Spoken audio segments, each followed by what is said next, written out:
Hello, everybody, and welcome to a long-awaited other episode of exploring why modern philosophy is trolling.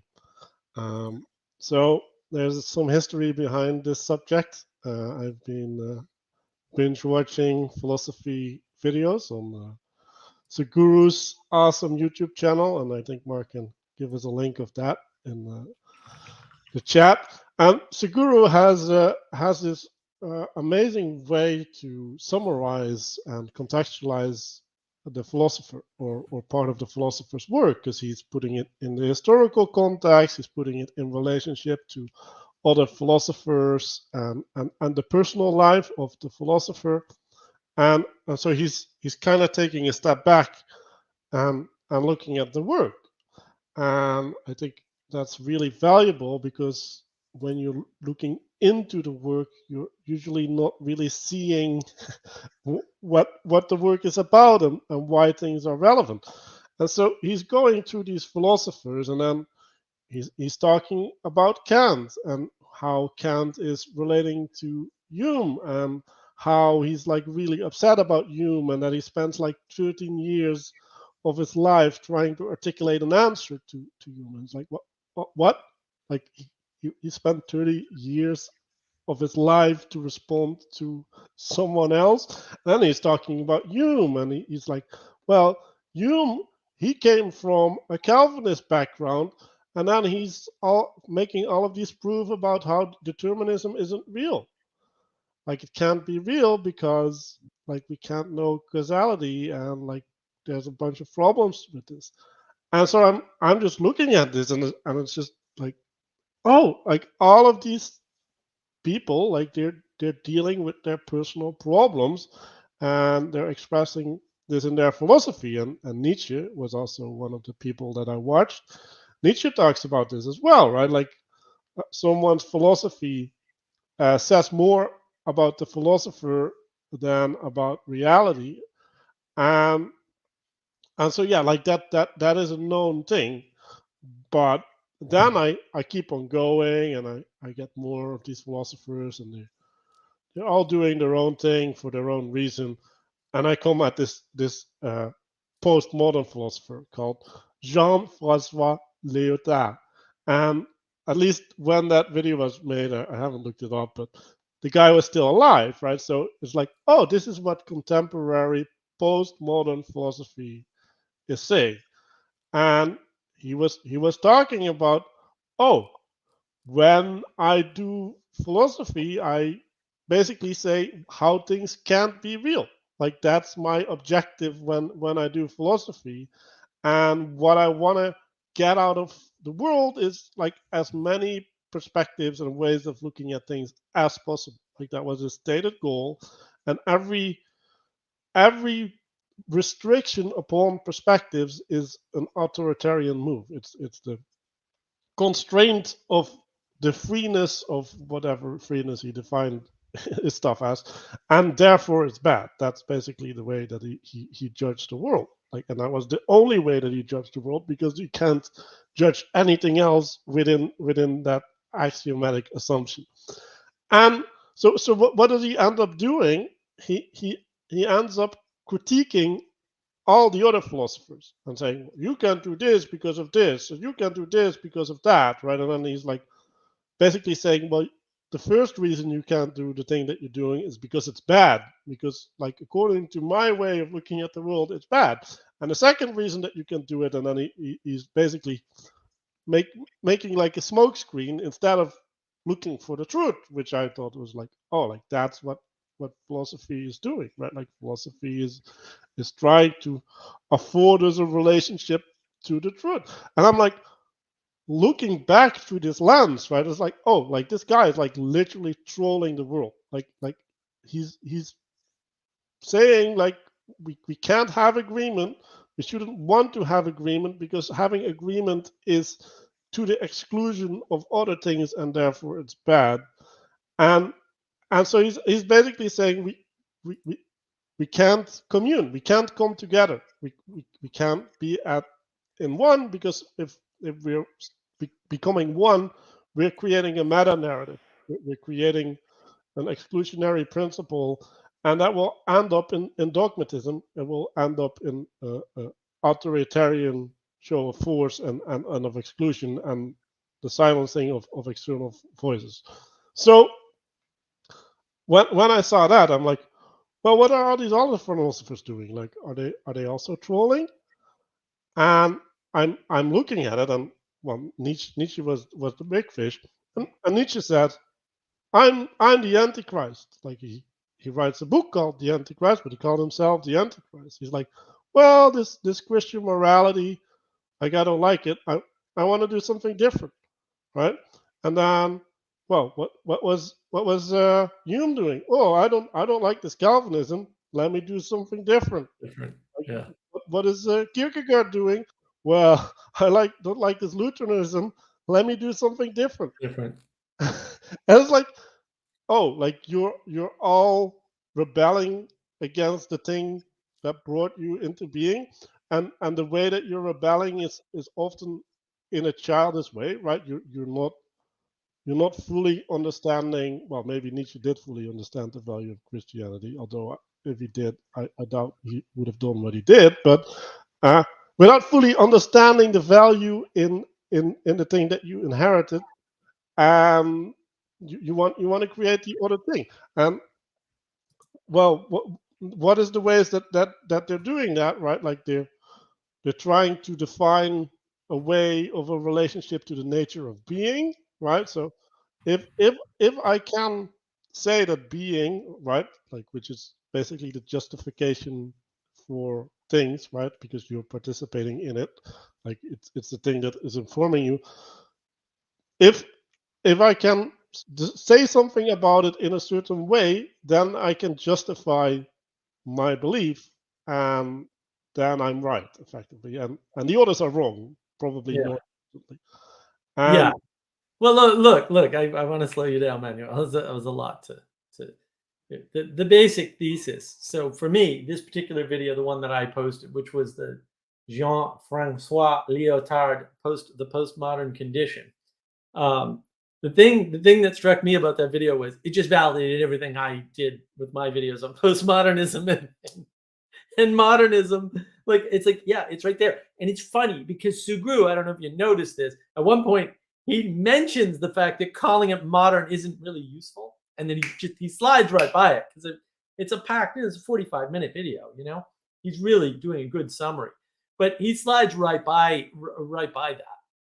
And I think that you're right. I mean, all of these guys are trolling in some sense, and it's explicit with what Sugar says. Like, it's not so much that he says, "Oh, well, you know, this and therefore." He starts from framing as terrorism. Having a telos is terrorism, and this is one of the interesting things that Lantern Jack taught me. You can check out the Lantern Jack YouTube series. He also has a Ancient Greece Declassified is the name of his podcast.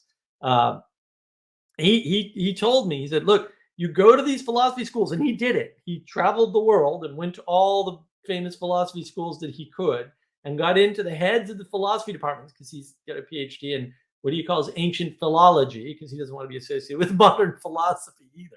And he said, I asked them, like, what, you know, do you guys believe in capital T truth? And they're all like, well, not all of them, but almost all of them were like, no. And he's like, do you understand that everybody thinks that's what you're doing in philosophy? And they were like, yeah, we don't care. Fair enough. They've got tenure. They're heads of departments at universities. You think you're paying them to find capital T truth. And they're like, screw you. I got your paycheck and there's not much you can do about it. It's like, fair enough. That in and of itself is trolling, right?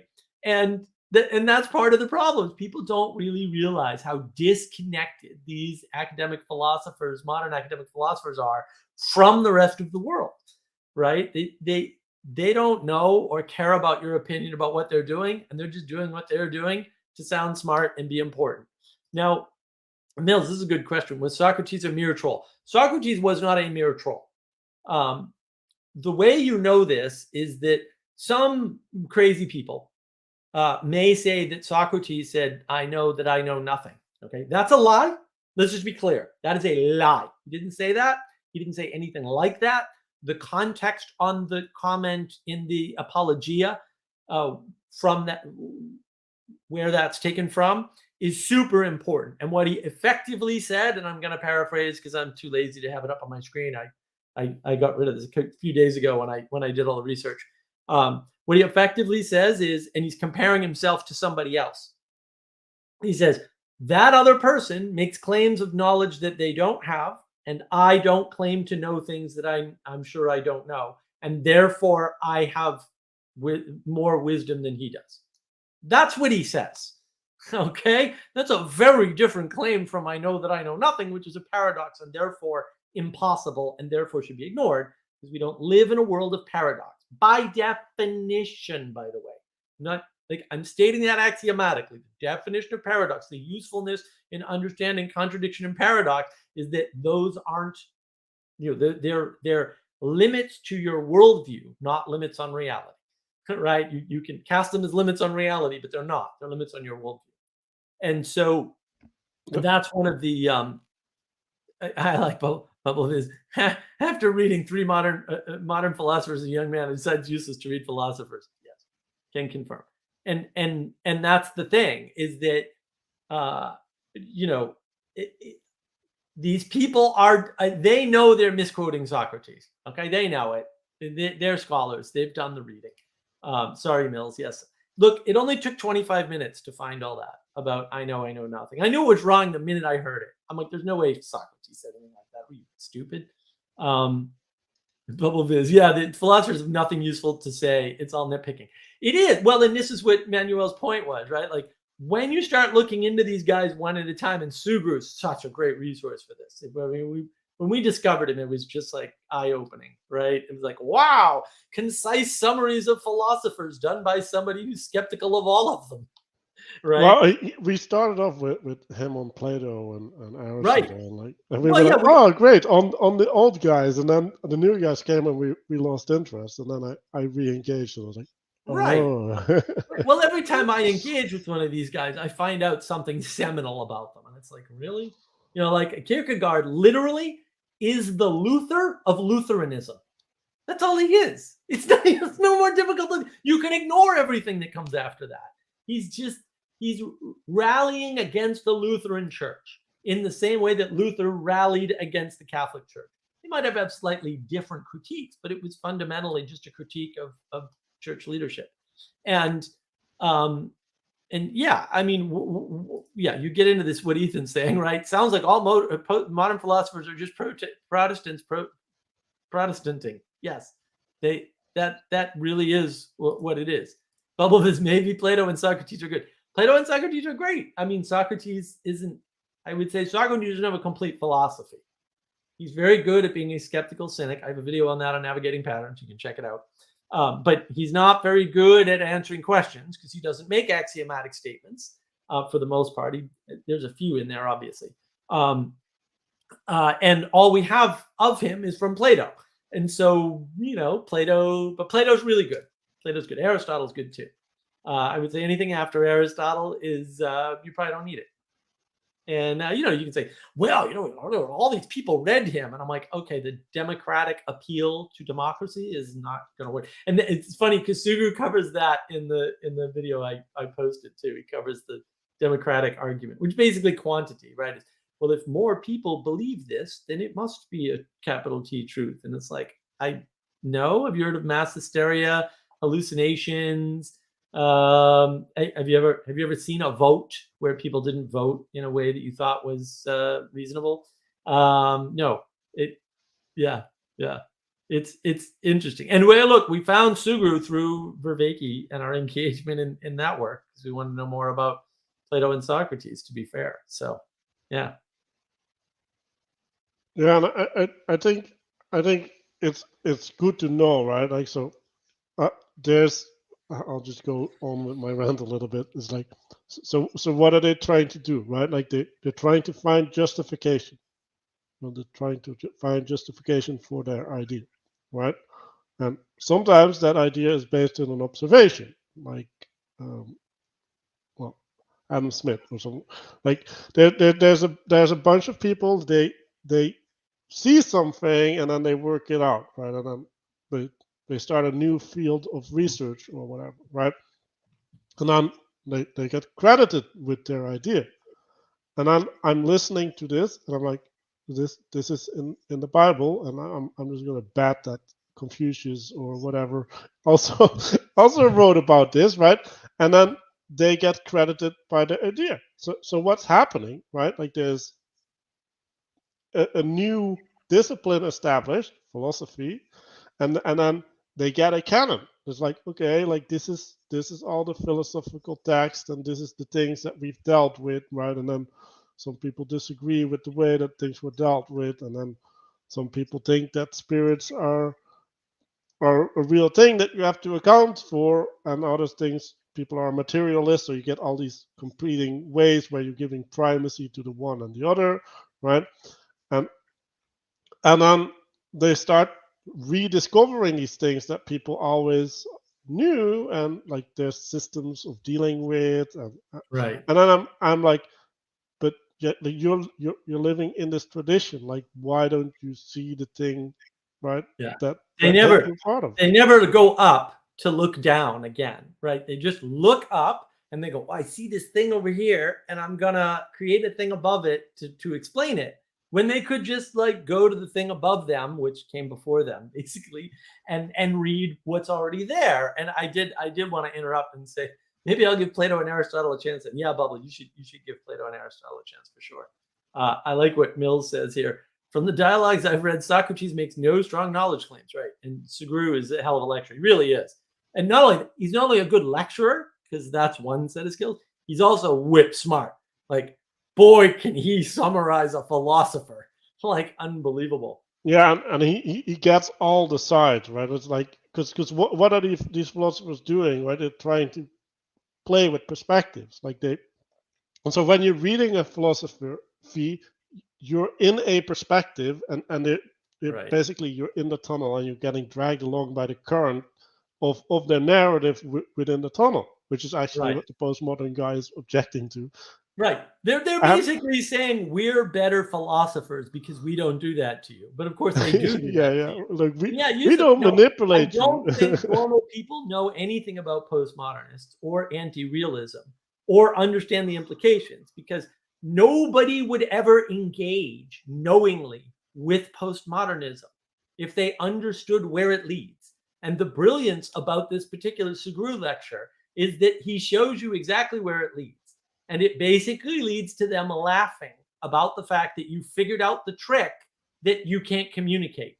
That's literally what happens. And he says that they laugh kind of maniacally about it, right? It's not exactly what he says, but it's effectively what he's saying. Like, they just end up laughing Well, because it's like you went through the rabbit hole, and it became smaller and smaller, and you lost all your skin, and you lost all your wits, and you can't see anymore. And now you're on the other side, and you're free, but you're nothing. You're well, like, and the categorization of all other philosophies as terrorism is so interesting to me.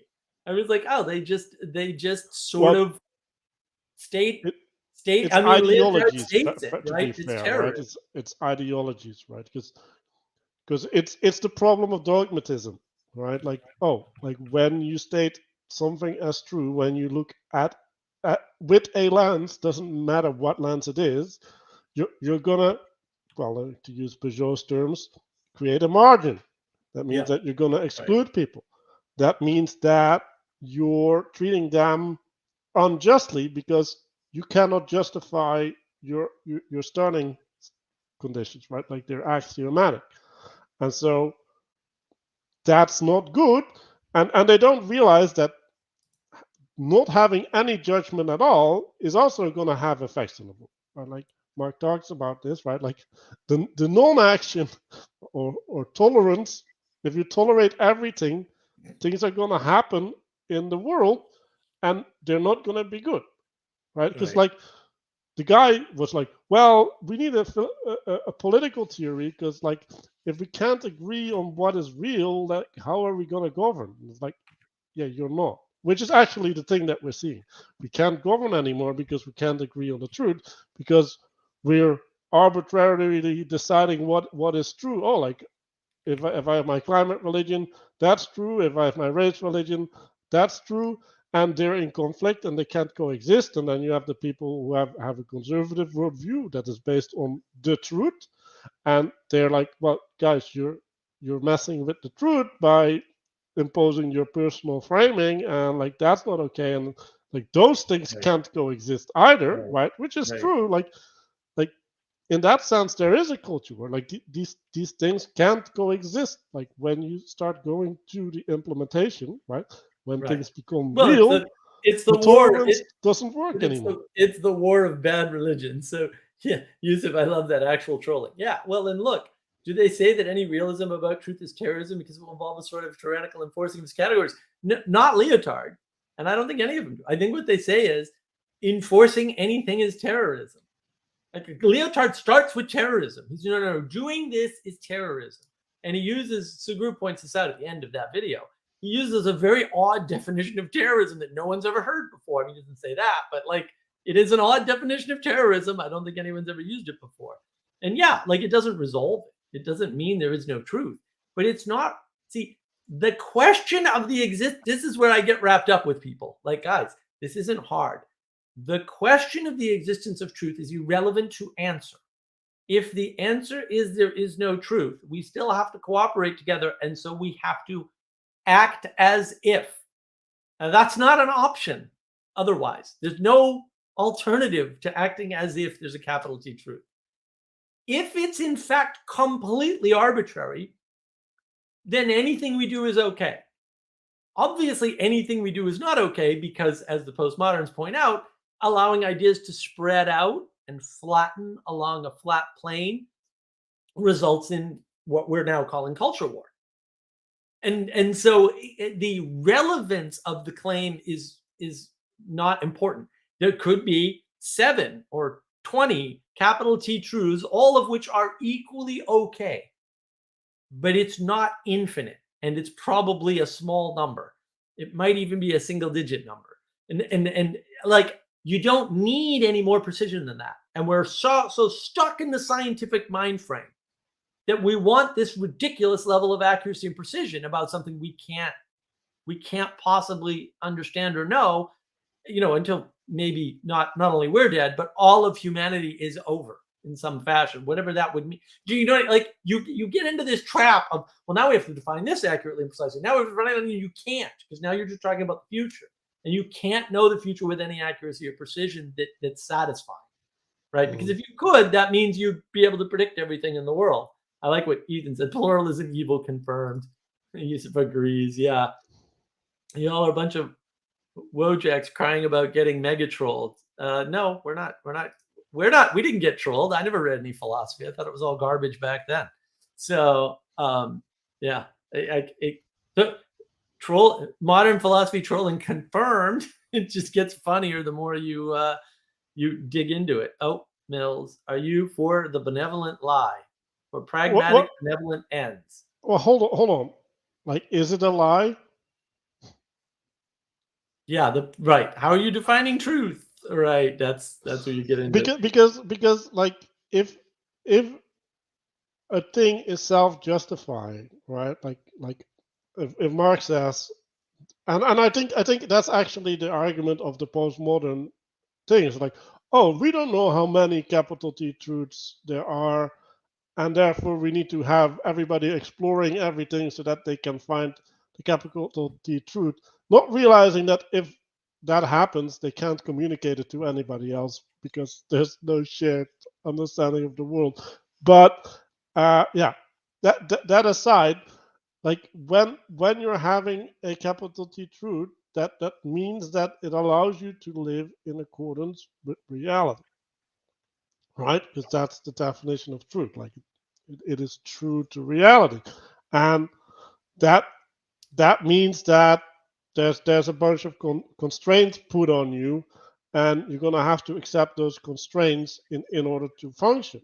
And Paul van der Klee, he had this was reading from this book, and they were talking about modernism, or not modern, liberalism, and Liberalism. how liberalism is effectively the impulse to liberate. And then there was this phase of liberating from religion, and then from the tyranny of the monarch, and then from the class, and then from race. Well, like you got, and then from the self, right? Like there's all of these oppressions. Like, oh yeah, like nature is oppressing you, and now You I can remove, find. it's almost like if you remove one, several others pop up like a hydra or something.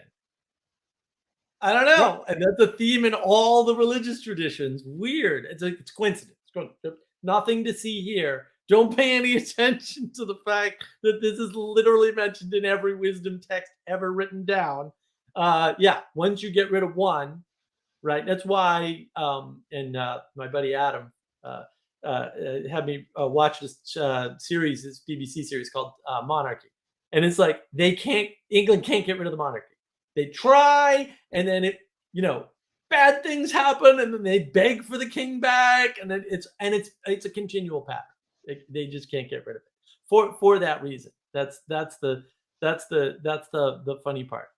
And so the idea that was happening with the plural, or the liberalism, is that there's a new equilibrium that steps in, right? So there's, you do a Right. thing, and then chaos happens, and everybody needs to understand their place, and then there's this other thing on the top, and then you need to be liberated from that, and that happens through a revolution, whether that's a violent revolution or whatever. Like there is an upheaval, and then there's a new status quo. And now the question is whether that's a new capital T truth, or whether that's a lowercase new truth that is still Right, within the right. Well, capital and T truth. That that's the trick that Leotard plays, right? Is he says we can't have a constructed unifying narrative, to Mills's point, and therefore we have to get these small narratives. And it's like, wait a minute, you've just moved the scale of the problem. You haven't changed the problem at all. You've just scaled it down, and that's the funny part, right? Yeah, Mills, we didn't take it as an accusation. I think it's funny when people ask about benevolent lie, because yeah, you get into this question of what is capital T truth. And I think the easy resolution for that, and by the way, hello, Charlie, good to see you. The easy solution for what is capital T truth is to say, thinking about it as truth is wrong. Thinking about it as what is true as an action is a better way to think about it. And that solves a bunch of problems, because you don't get stuck in this you can't make a truth claim problem, which is effectively, look, this is Socratic, right? Socrates doesn't make very many truth claims, if he makes any at all, and that's kind of suspicious, right? And it's not a problem, but it leads you to the skeptical cynicism that I talked about in my video on that, on navigating patterns, right? So there is that danger to it, right? But also, you got to question things, because we are exploring, right? It's just, you can't have everybody exploring independently of everybody else, or they lose the language. And then literally, Seguru's talking about this, like, they laugh. They actually laugh about this. They think it's funny when you pin them to the wall about the fact that now we can't talk as humans at all. We can't speak. which is a performative contradiction, but yes. Yes, it is a And they don't performative care, right? Like contradiction. they don't care. Like No, they laugh about it. No, they do care. They think it's funny. It's like, is that? I go, that's the troll, right? They know that they're laughing because they got called out for their troll, and that's it. It sounds like you're implying that PMs may adopt the emergence is good axiom. Yeah, postmoderns have to adopt emergence is good. They have no choice. It's emergence everywhere all the time, and only emergence. Would you say that the ground's truth in its relation to something like the form of man? No, I would say there's no ground of truth. Its truth is a matter of what you're true to, which is an action in the world. It's a participation. You're not going to get at it with a set of propositions, because propositions work great on static things, but propositions start to break down in action. well, you're true to a conception of reality in some sense. So you're Yes. participating with an anticipation of what is actually there. Yeah, exactly. When Archimedes overran his bath, Thales declared that all is water. Well, yeah, I mean, the funny part is that's the Greeks trolling people. But they were all in on the joke, and everybody understood how funny it was. In the same way, I suspect that Zeno's paradox, where basically you can't touch anything, you can't reach anything, because you can always divide the distance you have to go in half, and therefore teach you an infinite amount of time to actually touch a wall. Now we all know that we can touch things, right? Like you can reach destinations, right? So all it's really doing is it's a troll. It's pointing out a contradiction or a paradox in the world that is a limit, in that case, to quantity. If you try to quantitatively measure how far you are from a wall forever, you can never reach the wall. That is actually true. The only way you can reach the wall, it's sort of like in karate where you punch past your person in order to hit them. You have to believe that you can reach the You wall. have to believe that the wall is reachable, that the wall has a quality of reachability, not a quantity of distance, a quality of reachability. And if you can't believe that, you can't reach the wall because you're stuck in the tyranny of quantity, which is also the tyranny of propositions. Yeah, and so yeah, like what is this tyranny? Well, this tyranny is the need to frame things, to justify things, right? So to go back to all of these modern philosophers, right? That's what they're trying to do, and then they're trying to frame things in a way that they get to do what they want, like they have an intuition or whatever, and all of this, right? Like is born from trauma, right? Like, oh, like Yeah. I had this experience in my childhood, or like this person like said something and my whole worldview collapsed. Right. Or like, oh, the people around me are evil, like or like savage, and maybe that's the default state of humanity. It's like, well, why are you extrapolating an instance of something to the universal? And so they're always in these games where uh, they're not consistent with their categories or with their observations, and well, this goes back to the tunnel, right? So when you engage with a philosopher or with a philosophical text, they're in a context. They're writing for a reason, uh, and then they start with an Telos? introduction.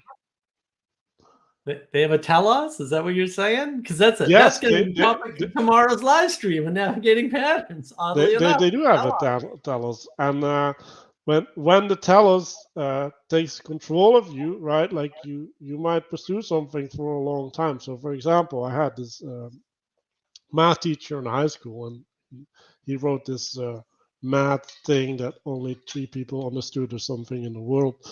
And what was he doing? Well, he was trying to find the answer to the question that he was trying to solve.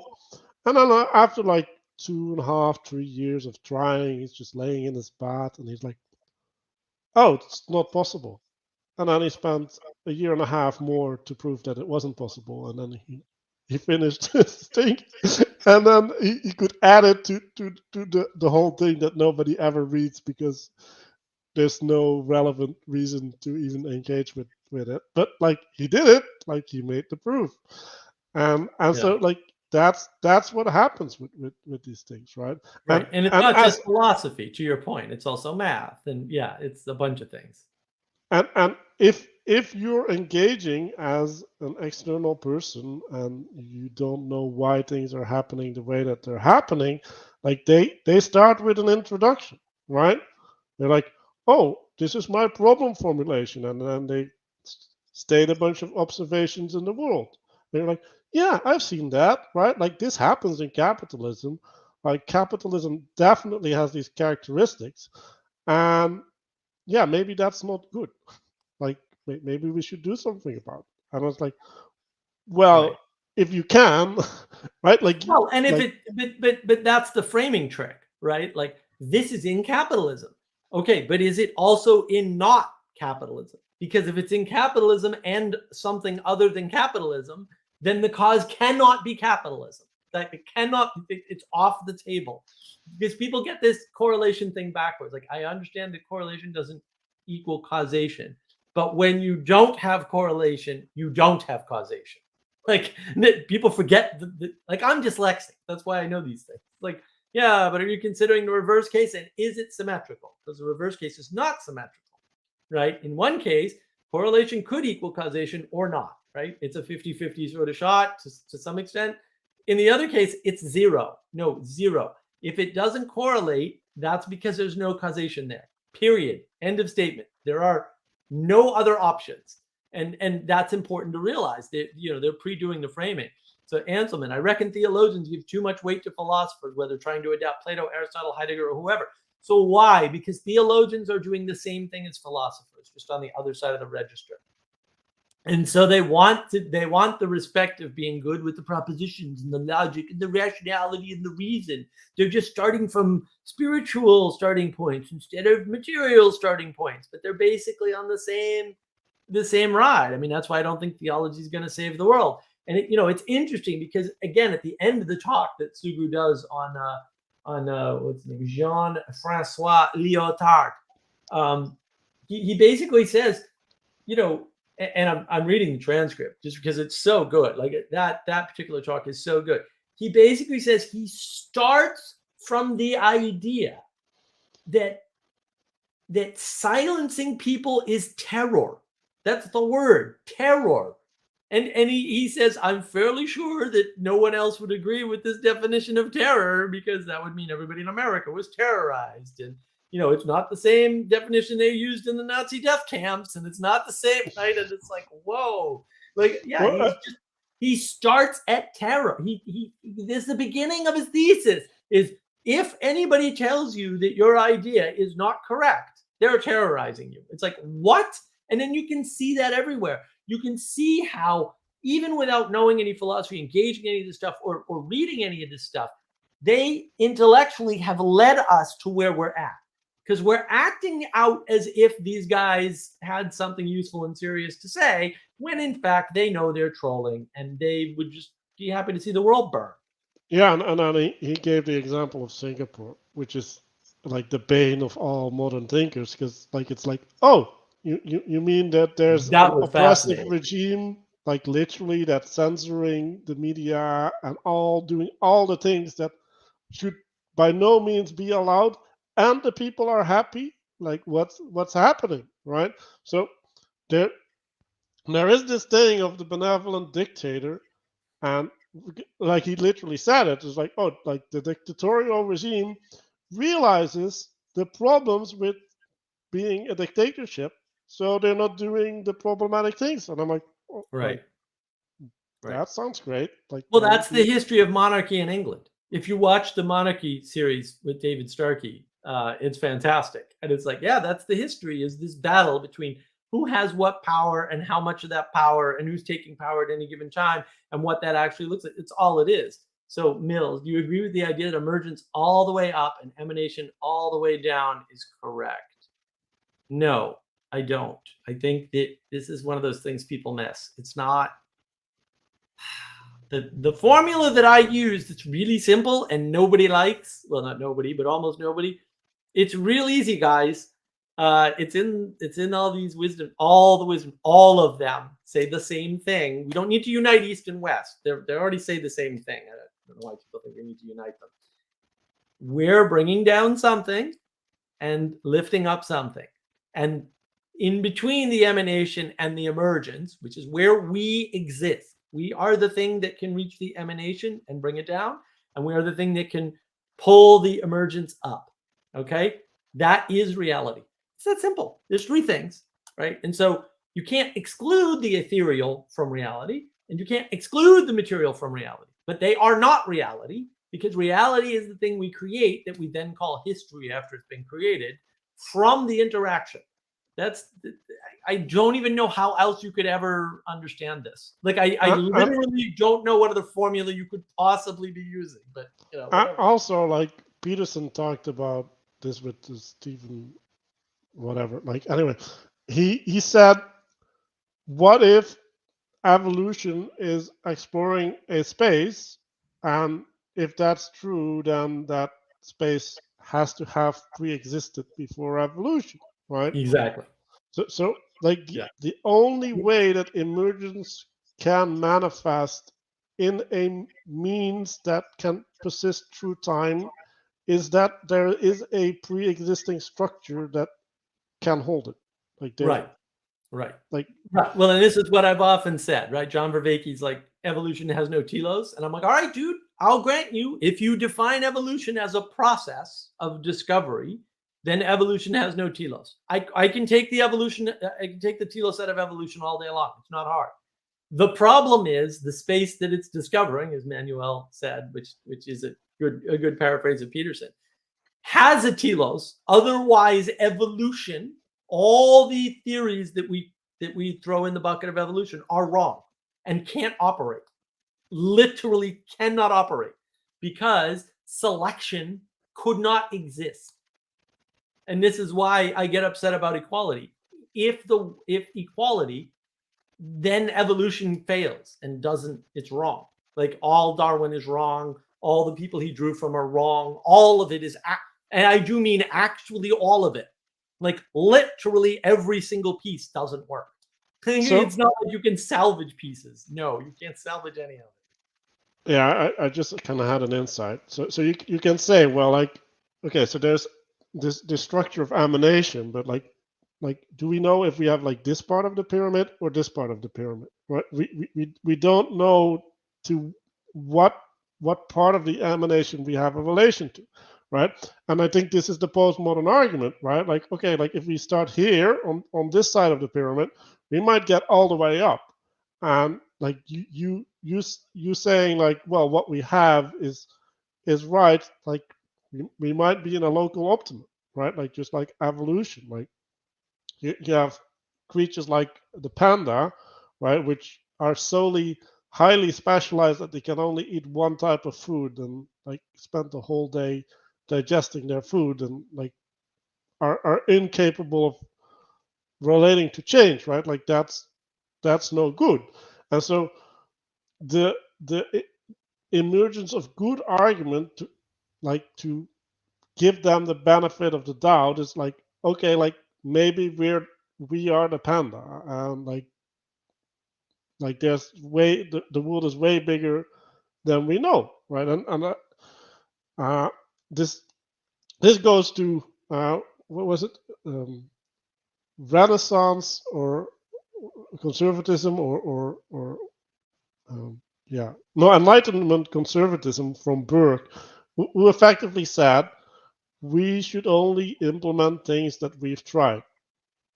Like we can't revolutionize things that we haven't tried because then we fall into a pit of chaos and like we're gonna get a worse tyrant than what we get rid of, right?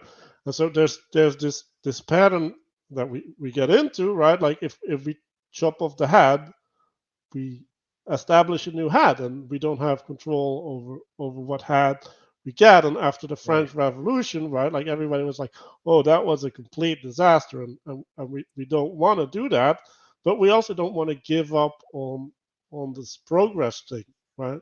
And in order Right. to make progress, we need to engage with new things, right? So Berg was stating that we want to stay in constant touch with reality so that we can get feedback from the implementation, and that we don't implement an ideology, right? Because that's Right. what happened, right? Like there was all of these people that did the thinky thing, and then they're like, well, let's make the world in the image of my thinky thing, and Yeah, that exactly. didn't work. And so this conservatism was not a conservatism in the sense that they were trying to preserve something, but it was Right. a conservatism in conserving the process of evolving, developing. Right. Right. Conserving the quote progress.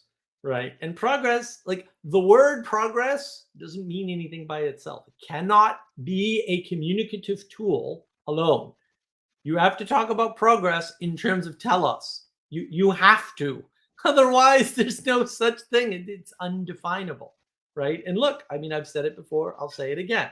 The problem with progress is that Hitler was a progressive. No, really, look it up. He was. He was a progressive. That's what he was. Fascism was progressivism. It was. It was the progress from science. By the way, all this is science. Socialism is science applied to governance. That's what it is. Maybe other things too, but it's definitely science applied to governance. And that's one of the problems is that yeah, you can progress yourself right into genocide. That's very easy to do. It's a rational, reasonable, logical argument. It's wrong ethically, but it is a rational, logical, Well, reasonable argument. and I would argue that, well, this is maybe a bold claim, but maybe all progression ends in suicide. Yeah, that maybe. Because I see all of this progression lead to nihilism, right? Because Right. like it's all liberation from oppression until there's nothing left. Like, who are you at the end? Like for real. Like, Van der Klee's thing on homesickness was really nice. It's like, well, America is on the move, right? And like there's all of this stabilization in identity, and then they start forming new identities based upon, well, like what is the thing that you can keep? Well, when you're on the move, you can't keep your tradition or your home or whatever. So you can only keep the thing that you're gonna build, right? So you're gonna have to put your identity in the thing that you don't have. So now you're gonna create your identity instead of that you inherited from the past. And when like, how are we creating our identity? Because like we're gonna have to use the things from the past to create our identity. Like that has to happen. Right. And Right. and then, well, yeah, then you end up in the craziness that we have now. Yeah. So why do I think it leads into suicide? Because at a certain point you don't have anything anymore. Like Right. there's no you're You have nothing to basically reference from saying, the past. I have this umbilical cord, like it's keeping me stuck. Like I need to kill my father, need to kill my mother to liberate myself from them, so that my identity is not informed by them. I need to liberate myself from my religion. I need to liberate myself from my state, because like they're not allowed to tell me who I am. I need to liberate myself from my peers, because like they're not cool. Um, like who Yeah, are it goes you? on You're an forever. atom. It doesn't. Like you Yeah, it has you no you end. And things with no end are parasitic. And if it's parasitic, yeah, it's suicidal. And that's you can only feed on your host for so long before you kill the host, and that's why parasitic things are bad. And how do you recognize them? Self-reference. Self-reference is a bad sign, guys. Saying I know nothing is obviously absurd and can't be useful to you. So these things are not useful. Don't be fooled into thinking they are because they sound clever, or they put your mind in this titillating contradiction. It's this novelty. It's seeking novelty. And you can't not seek novelty. A little bit of novelty is fine, but it has to be temperance, right, with this appreciation for the past, this embedded grounding that you have, this historical grounding that keeps you a oneness. Otherwise, you fly apart. And then you're back to the parasitic behavior. You just fly apart. This is literally what Sugru says in this talk. It's like, yeah, you get to the point where everyone's speaking their own language. Well, I wish somebody had written that down in a book a few thousand years ago. Maybe we could have read it and learned something from and, it. I don't and know. and if you want to engage with newness, maybe you should have a mentor like Suguru, who actually knows the ins and the outs of what he's talking about, right? And can guide you. So that like whatever you're engaging with is a safe engagement. Because like that's a problem of these philosophers, right? Like they've had unsafe engagement, right? Like I think Kant said that Hume liberated him from his dogmatism. It's like, okay, so you grew up dogmatically, so you have an internal tendency to be really strict, which is actually expressed in his following philosophy. So it's like, right. oh, you got liberated, but did you? Like, Did you? Right. You didn't. Right. And that's the problem. It's like, are you sure you know? Are you sure you can see yourself as the result of reading a book? Because I don't think you can. I don't think you can outsource your sanity to the written word. Which is not to say it's not helpful, but it's limited, and we're just not recognizing that. And it's tempting. I can read all these books, and then I can have all this knowledge, and then when I have this knowledge, I can do all these things. And it's like, or you can just do the things without the books or the reading or the knowledge.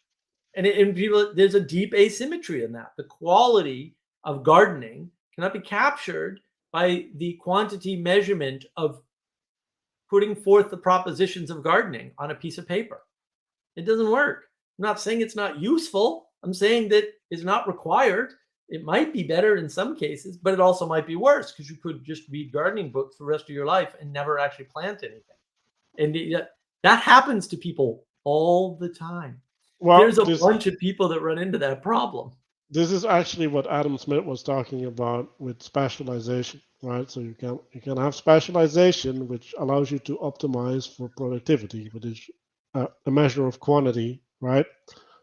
But there's a cost, right? Because like you reciprocally narrow to a subset of a process, and like what is your identity? Like who are you when you're doing that? Like now you're getting into a whole bunch of spiritual problems, right? Because you're making yourself literally a machine, and Right.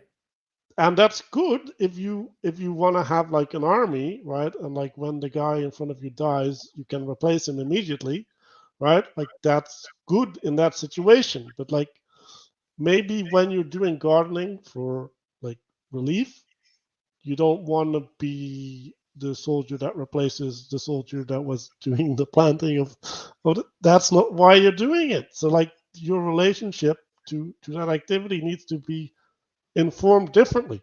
Like you shouldn't use propositions and procedures to engage in that activity, because you can't not see yourself.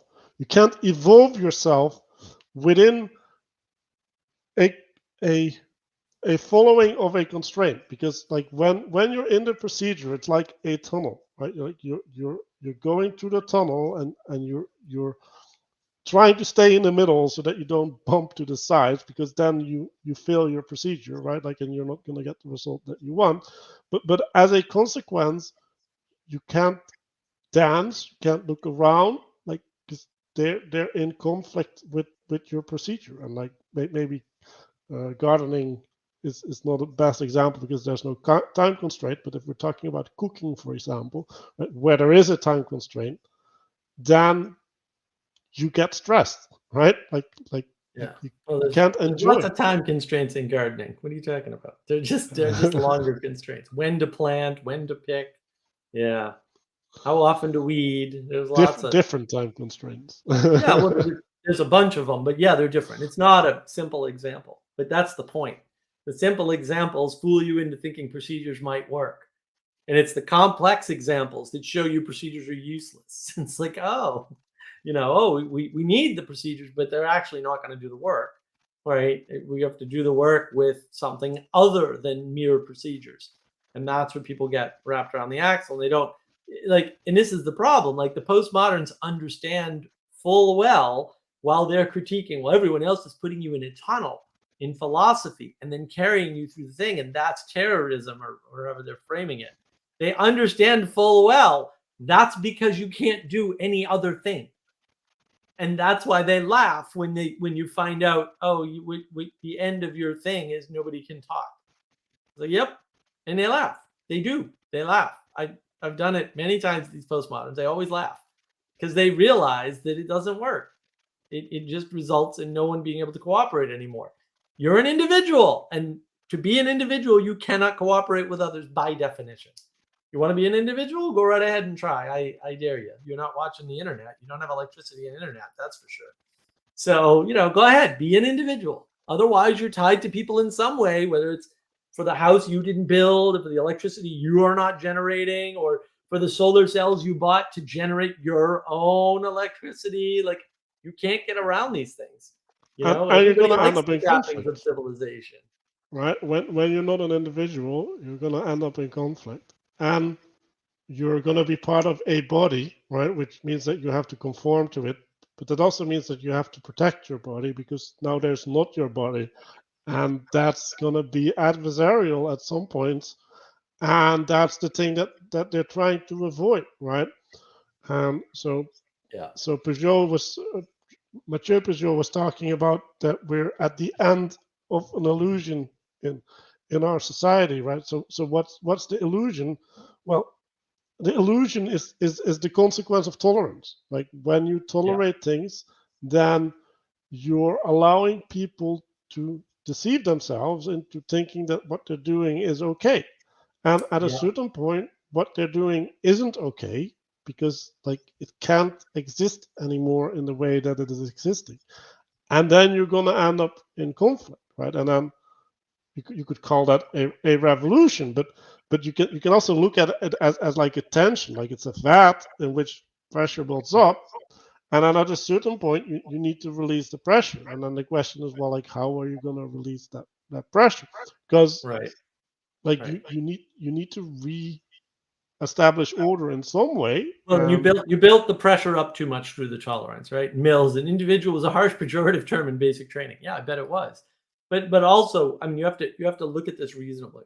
One of the things that people do not understand about revolution is a revolution is a subclass or subtype of war.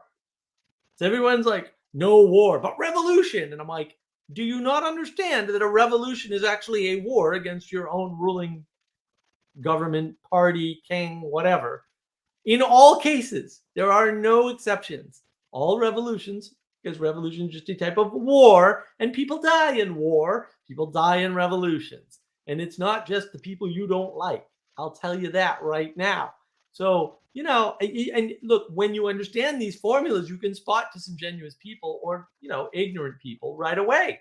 It's like, oh, I shouldn't trust this person. They don't understand that a revolution is a war and that people are going to die. And some of them are going to be innocent because innocent people die in war. Like, that's just axiomatically the way it's always happened. And there's no way around it as near as anybody can tell. And yeah, once you do the trick of tolerating and just tolerating and more tolerating, or giving people grace or redeeming them before they've done anything to deserve the grace or redemption, you're weakening them, right, in the long term, and you're screwing yourself. Oh, Father Eric says that's not what John Lennon says. Well, yeah, that's definitely the But imagine, he, oh wait, but imagine, right? Well, I like Anselman. Yes, war with the same consequences, right? And so these people call for revolution, but no war, and it's like, I don't think you understand how the universe is actually formulated, and that's a universe you were born into and are subject to as a subject of reality, which is the thing that you were created into.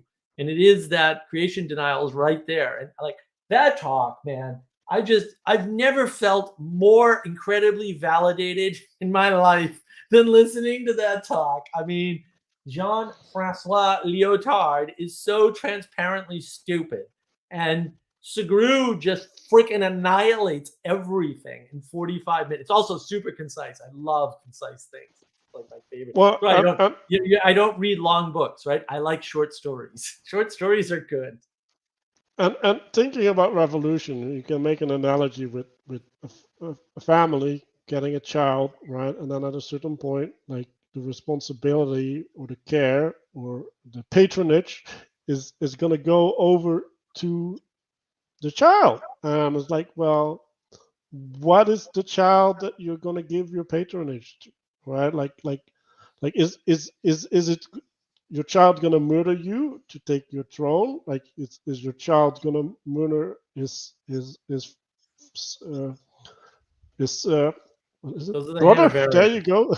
Like The if he's Hanoverians gonna, murder their fathers, take their throne. Yeah, very very so convincing.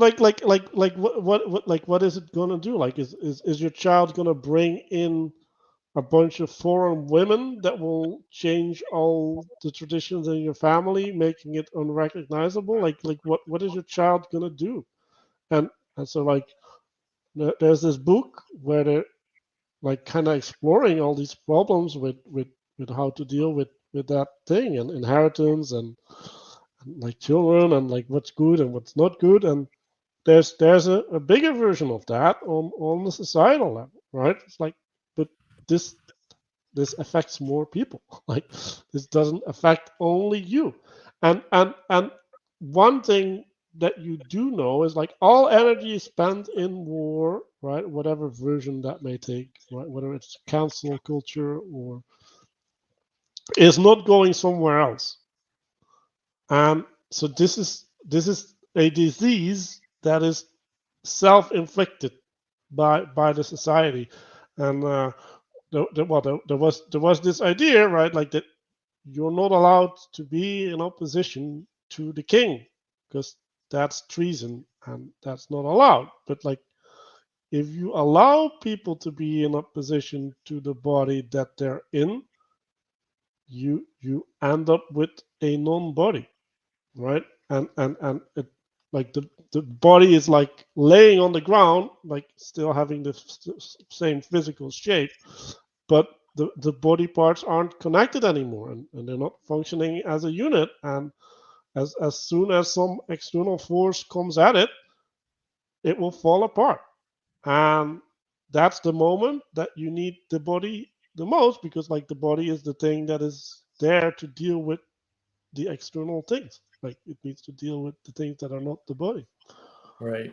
Yeah, no, it's a big pattern that you can't escape as a result of having been created in the world, and everybody wants to escape it. And it's like you can't escape that which you were created into. Like you can't. There are limits. You can do some things to mitigate or whatever, but ultimately you can't escape. Anselm is claiming there was a glorious revolution in England in 1688, which it was a peaceful regime change until some fighting had to be done against the ex-king tyrant in Ireland. Yes, I'm sure that's exactly what went down.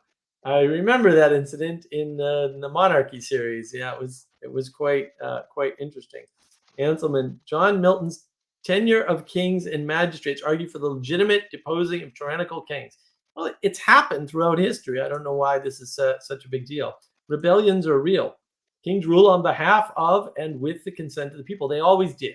This is the funny part. Like that's why I like the series Monarchy, because he really shows that there were no monarchies that worked the way people cast them in we'll say recent times, because we have this oversimplified view of how there's the king and there's a succession and that goes by birth. It's not like Parliament ever passes a law saying Catholics can't be part of the succession, and therefore the 65th cousin or something who happens to be the first Protestant on the list gets in charge. Like, people don't realize that's what actually happened. And there's other, there's all this back and forth, and even in France, like there's all this back and forth. And yeah, if you tolerate too much, and I would argue that was part of the problem, was the king was tolerating too much opulence. Like that's what Versailles is. It's the toleration of infinite amounts of opulence, to the point where, and a lot of people don't realize this, right? You get the French Revolution, right? And what happens is no one in the parliament that wanted the king deposed, Robespierre, none of these idiots wanted to take control. None of them. It wasn't a vying for power. What they kept doing is voting, well, we're just not going to have a king. We're just still not going to have a king. We're just still not going to have a king. We're not going to pass any laws because we don't want to seem tyrannical as parliament. We're just not going to do anything. We're going to sit back and eat more cake. And it's like, it wasn't the king that was doing that. It was the parliament, basically. It was the nobles. It was the soft power beneath the king. And that's the thing, is that, yeah, and until somebody went and chopped all their heads off, basically, that didn't end. And they loved Napoleon. Napoleon hated France. He hated France. Corsican. And France had taken over Corsica and stolen all his family wealth and prestige. So he hated the French. So he was Sounds like, perfectly happy to destroy again, one France. of those people with resentments having an idea of how the world should work. Like, oh my God, like, wasn't that true for Hitler as well? Like, oh Yeah, my yeah. Well, God. and a simplified idea. I mean, the whole problem, and I talk about this in my talk about the French Revolution with Adam on navigating patterns here. The whole problem with all of this is that ultimately, uh, Napoleon just doesn't understand anything correctly. He misunderstands the so-called American Revolution and the Enlightenment philosophy, and so he tries to just be emperor of a vast land, right? And you can't actually do that because you're tolerating too much within your own borders, and then it all falls apart. And that's exactly what happens to him. Anselm claims the reason the British monarch swears to uphold the Protestant religion is that the popes are deemed to be foreign princes with no jurisdiction over the kingdom. Yeah, you should watch David Stark here. That also, like, it's not a Protestant religion anyway. It Like, was more a political objection to papal secular power. It was all ginned up, and it was all based on Protestant. Like Henry VIII fell for the Protestant solution when, in fact, there were better solutions available to his problem, and he basically screwed up the entire country. And until you know that, you don't get how bad Protestantism is. It just destroyed England. So I want to engage with this, right? It's like, why would you do this, right? Like, if you want to depose a king, just say that you're deposing the king and that you're committing treason, like, because you are. So, like, why do you need to legitimize it? Like, you're committing a sin. Yeah. Just say, I'm a sinner. I think it's for the good, and I'm a sinner. And Like, get redemption. Right. Yeah, you shouldn't legitimize it. You shouldn't normalize it, because that's that tolerance thing again. When you're legitimizing something, you're tolerating it. And maybe maybe you should agree that transgression is required in this case, and I will get redemption later. And if I'm wrong, I won't get redeemed. That seems better all around. right, and like why are we trying to make this into a law or whatever, right? It's like, well, we're outsourcing our responsibility. It's like, no, screw you. Like, if you wanna kill the king, like, you better take responsibility for it. Like, jeez. Like, you want to behead the country? It's right. Like, really? It is the responsibility. Take the responsibility for transgression, because then you can be redeemed, and you can't be redeemed any other way. Father Eric says the 16th century Jesuits in Salamanca were writing theories of regicide too. Yeah, look, I'm not. No, we're not anti-regicide. We're anti-irresponsibility for it. You can do what you want. Nietzsche wrote a theory of regicide for Jesus. Like, how did you like that? Like, there we go. Anyways, shall we open the floor so that we can? We can open the floor. You gonna post it, or do you want me to? Well, if you want to do it, then that's fine. Done. Posted. Done. Boom, join us. Come on in. We'll go and commit regicide. Throw us off our throne. Come in and commit regicide with us. Regicide against the what are we calling it? Regicide against the YouTube kingship or something. Yeah, it's pinned at the top of Navigating Patterns, that link. Father Eric, I remember one of them said that if a generally good king was trying to kill you unjustly, then charity would dictate you let him kill you. Well, yes, exactly. Yeah, that's the proper use of charity right there. Don't tell the Protestants any use of charity that doesn't favor them, they don't like. I've noticed that about the crazy Protestants. They have a strangely individual preserving idea and interpretation of absolutely everything. There's very little we'll say ultimate sacrifice in their system. That's why I think, and I know Paul Vanderklay used it recently. He liked the Christians are for lions thing. He really liked that. He used it in a recent talk too. I didn't watch the whole talk. I just watched the last 10 minutes where he screwed everything else up, but got that right. So whatever. Sounds like the guy had been reading Plato. Just like, yeah. Was he right to drink the hemlock? I don't know. Yeah, no, yeah, I guess. It's funny too, right? Because there's the ultimate taking of responsibility. Right. Well, at the same time, well, I'm gonna grow old and die anyway. I might as well die on my terms. It's like you're still screwing it up. Like, good job, Socrates. It's But well but screwed up. but I don't like this generally good king thing because now we're just like, okay, are you the judge of whether the king is good or not? Like, Right. The problem always boils down to distributed cognition. You're a muppet, right? And what do you know? And that's why, because it doesn't boil down to perfection. Like, perfection in my eyes is X. Well, no kidding. Everyone's got one of those, and they conflict, right? It boils down to the collective consciousness. The distributed cognition has decided, for all the faults of this king, we're better off with him than without him. And who are you to override the intelligence of the collective? That's yeah, really what it boils down to.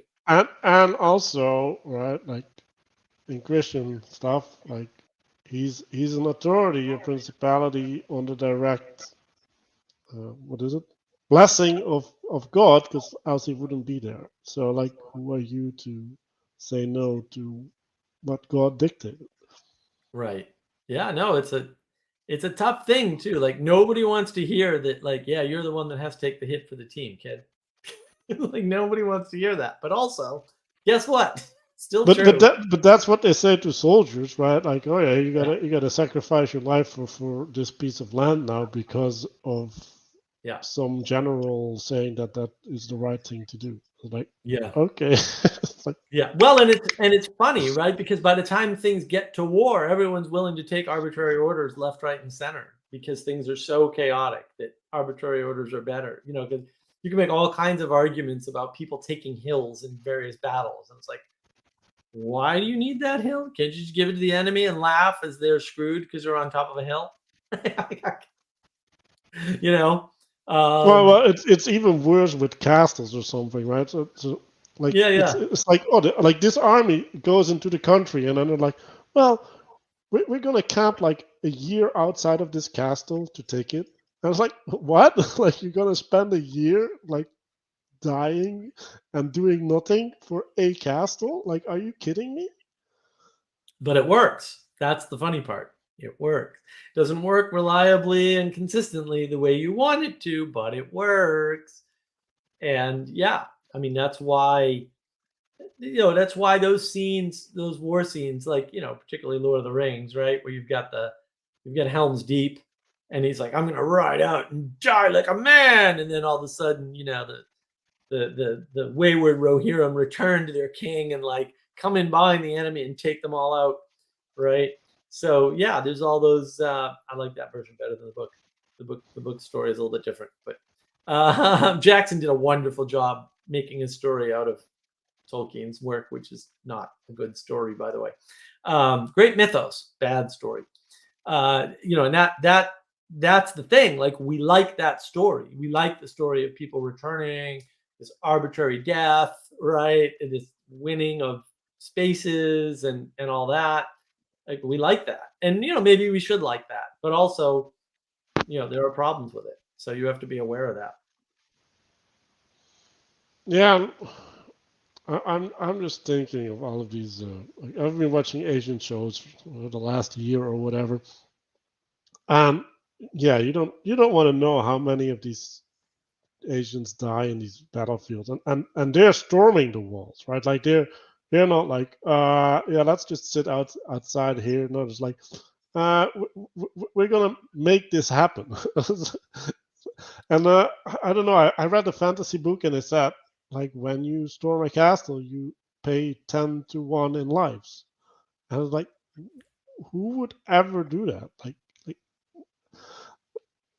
like in that sense, sitting around, but then, like, when you sit around a castle, right, you can get backstabbed, right, and you need to have supplies for a year. So then you're already like, I kind of Yeah. already won. I just have to have reality catch up. Well, yeah, that's another thing. You're right. In some ways, the trolling of the philosophers, this idea that they're basically screwing with us, which I think is pretty much true, everybody past Aristotle, is important because what it means is that the resolution to being caught in fantasy land in your head with these philosophical propositions and garbage is that you go to war. You get the ultimate signal back about what is right and what is wrong. And Anselm and the Jesuits were, of course, were plotting the death of the English monarchs. Well, yeah, that's why they were hunted down as subversives. I liked in Monarchy, Starkey goes over this whole like crazy guy who was trying to get back at the Catholics. So he found some justification and spun a story, and that whole thing was like wacky to me. I'm like, what?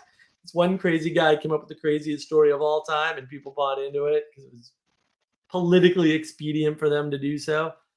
And a lot of Monarchy is all about the intellectual class, right, which is usually the parliament or the noble class or whatever, right, because they're well read, they don't have to work in the fields, coming up with these great new ideas, right? Not sitting on the throne. And like I said, I mean, in some ways, it's a credit to the French Revolution that the revolutionaries were smart enough not to take to do anything. On the other hand, they just got a lot more people killed because they needed that to resolve sooner before Napoleon took power. Anselm, and much of the anti-Roman Catholic persecution was duetto fear of revolution and regicide. I agree. Oh, look at who's here. Welcome, Lynn. You are muted. You can unmute yourself, though. Oh, perfect. Did I figure it out? You did. You're the best. Good to see you. Hello. First time on a live stream. Excellent. Congrats. Welcome. My heart's a thumping. You're internet famous now anyway, so yeah. So my great aunt, 4 generations ago, was Catherine the Great. Oh, wow. My mother said that we always had special blood. I don't know if I believe that. I don't know that the royalty, because there was so much inbreeding. Maybe that was made it special. I don't know. Well, if it isn't her, you always have Genghis Khan to fall back upon. So, well, the story in the family was that the history was she was a very kind woman, and the history books deemed her as an ugly person, and so there was a lot of resentment towards people for the. Like, I remember as a kid, there was a story about they would like throw babies in the air and swords kill them and stuff, horrible stuff that they put in the history books.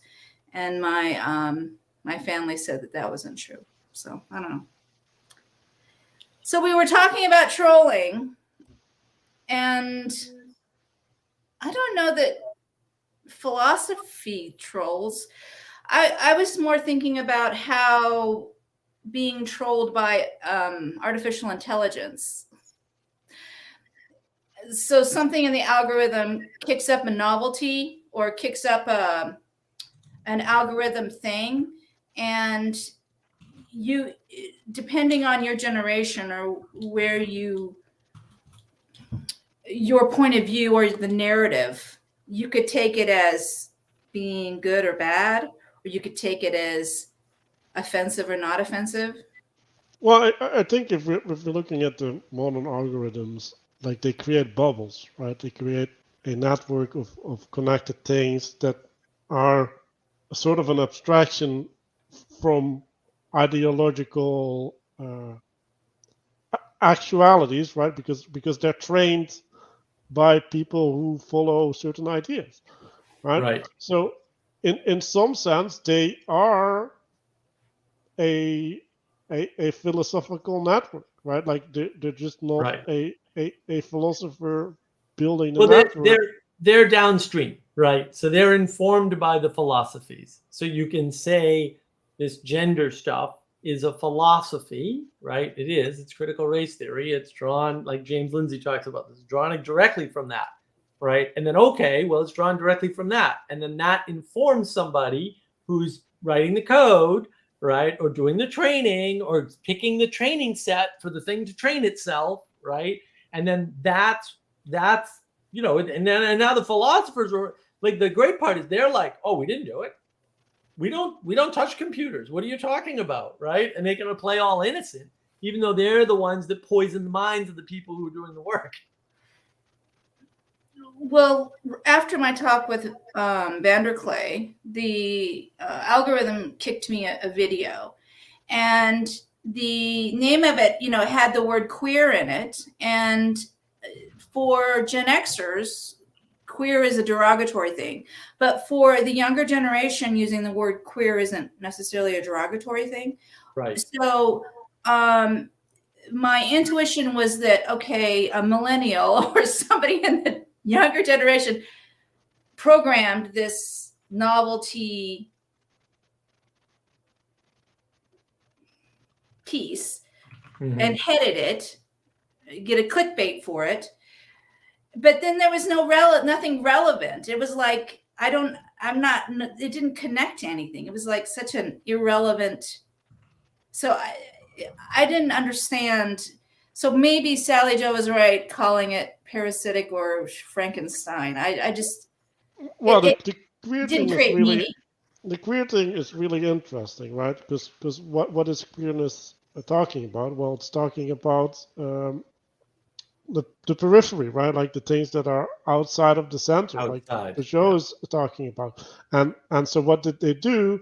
Instead of having it as a derogatory term, they did the pride thing, right? Like they're like, oh, we need to redeem the thing that's outside of the thing by lifting it up and making it special, right? So it became a badge of honor, right? It's like, oh, look at me having my unique identity, and my unique identity is by not conforming to the norm, because like it is an anti-identity. The queerness is defined against the norm that is stated by society, effectively, and you can say, well, society is a reflection of a natural norm that is inherited in the society, right? And so the queerness is literally an anti or an identifying against this other thing. And we started talking about this Jean-François Lyotard, and he was celebrating that, right? Because like what is this new identity?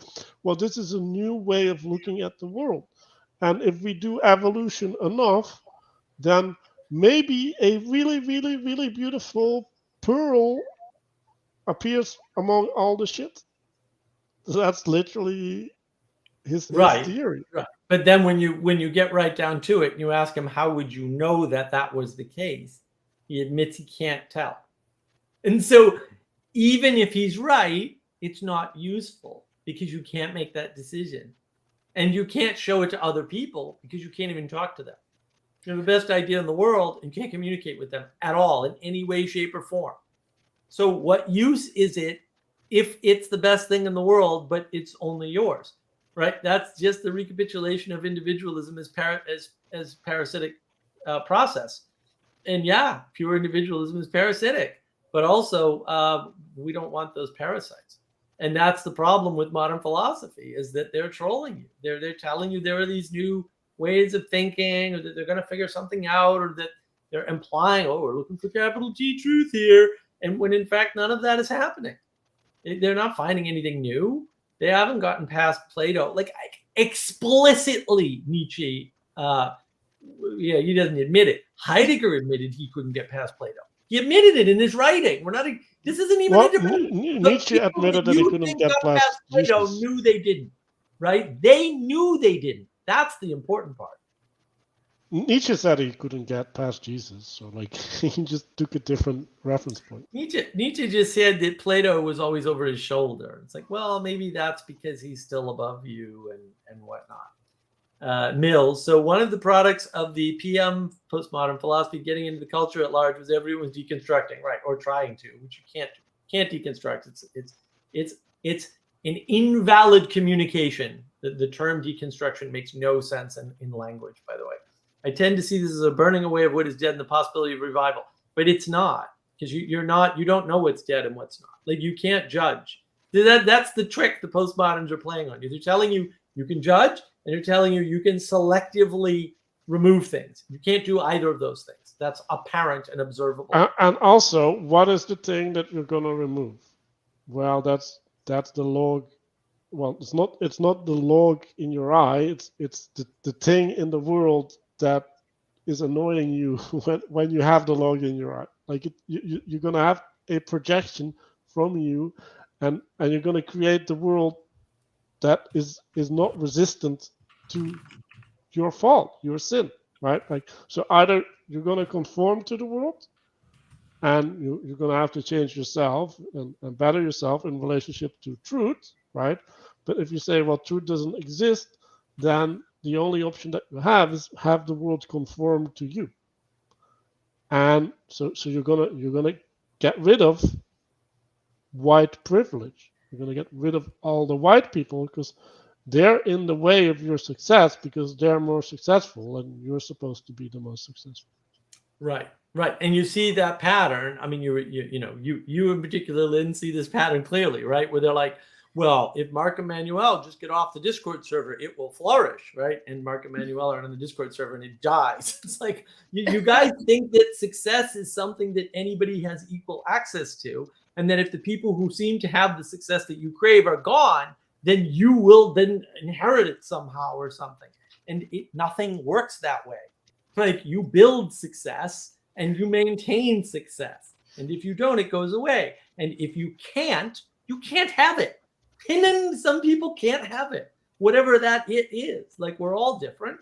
We all have different skill sets. I'm not going to be Elon Musk. I don't want to be Elon Musk. But even if I wanted to be, I couldn't, and it is what it is. And yeah, Father Eric is bringing up a good point about the Pareto distribution, right? And that's the thing. And Mills claims that what has become dead to those who deconstruct, then rediscovering with it, but they don't, Mills. They don't. They see, none of this ever happens. When you talk to people, they didn't deconstruct. They hit a wall at 90 miles an hour and their car went kablooey. That's always the story. I've never heard a different story. People say, oh, I deconstructed. Tell me your story. And it's always, I was driving down the road and I took the wheel and I crashed into a wall and the car went a million pieces and now I don't know what to do. Like, yeah, now you don't know what to do. Oh, look at this. Look, oh, hold on. Esteemed guest. Welcome, Father Eric. Good to see you. See y'all. Cut off the head. He is our head now. We'll have to put him. There we go. There. Now he's in the head. But put me at the bottom. when we're talking about reconstructing what's dead, but that's assuming that you don't end at the bottom of a bottle or in whatever hole that will take you, right? Like, you're not necessarily reconstructing, because like when you cut off the branch that you're sitting on, you fall. And when you fall, you might get hurt. And you might get hurt in a way that doesn't allow you to get up again. So, like, no. And then also, like, is the thing that you're going to build back better than the thing that you destroyed? Like, because, like even if you can do it, like, is it going to be better? What you had? Like, this is the problem. Do you even know what you had? You don't know. You have no idea. Well, it's individual and nihilism. I guess nihilism and isolation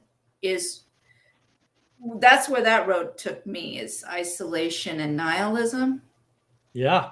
You were told by the philosophers. Yeah. And then not even having the capacity to even know where to begin to communicate or begin to start the conversation, to begin to take a step, to reach out, to at least have somebody to bounce off to begin to sense make. So we outsource our sanity, right? Paul Vanderklay talks about this. We outsource our sanity, and it's important. And I like what Moses says, right? It's called a hierarchy for a reason. We all have different gifts, right? And we can't all do the same thing. Just because I can do something with computers doesn't mean Manuel can. And Lynn knows how to save birds' lives, and I don't do that. So no, that wasn't me. That was God.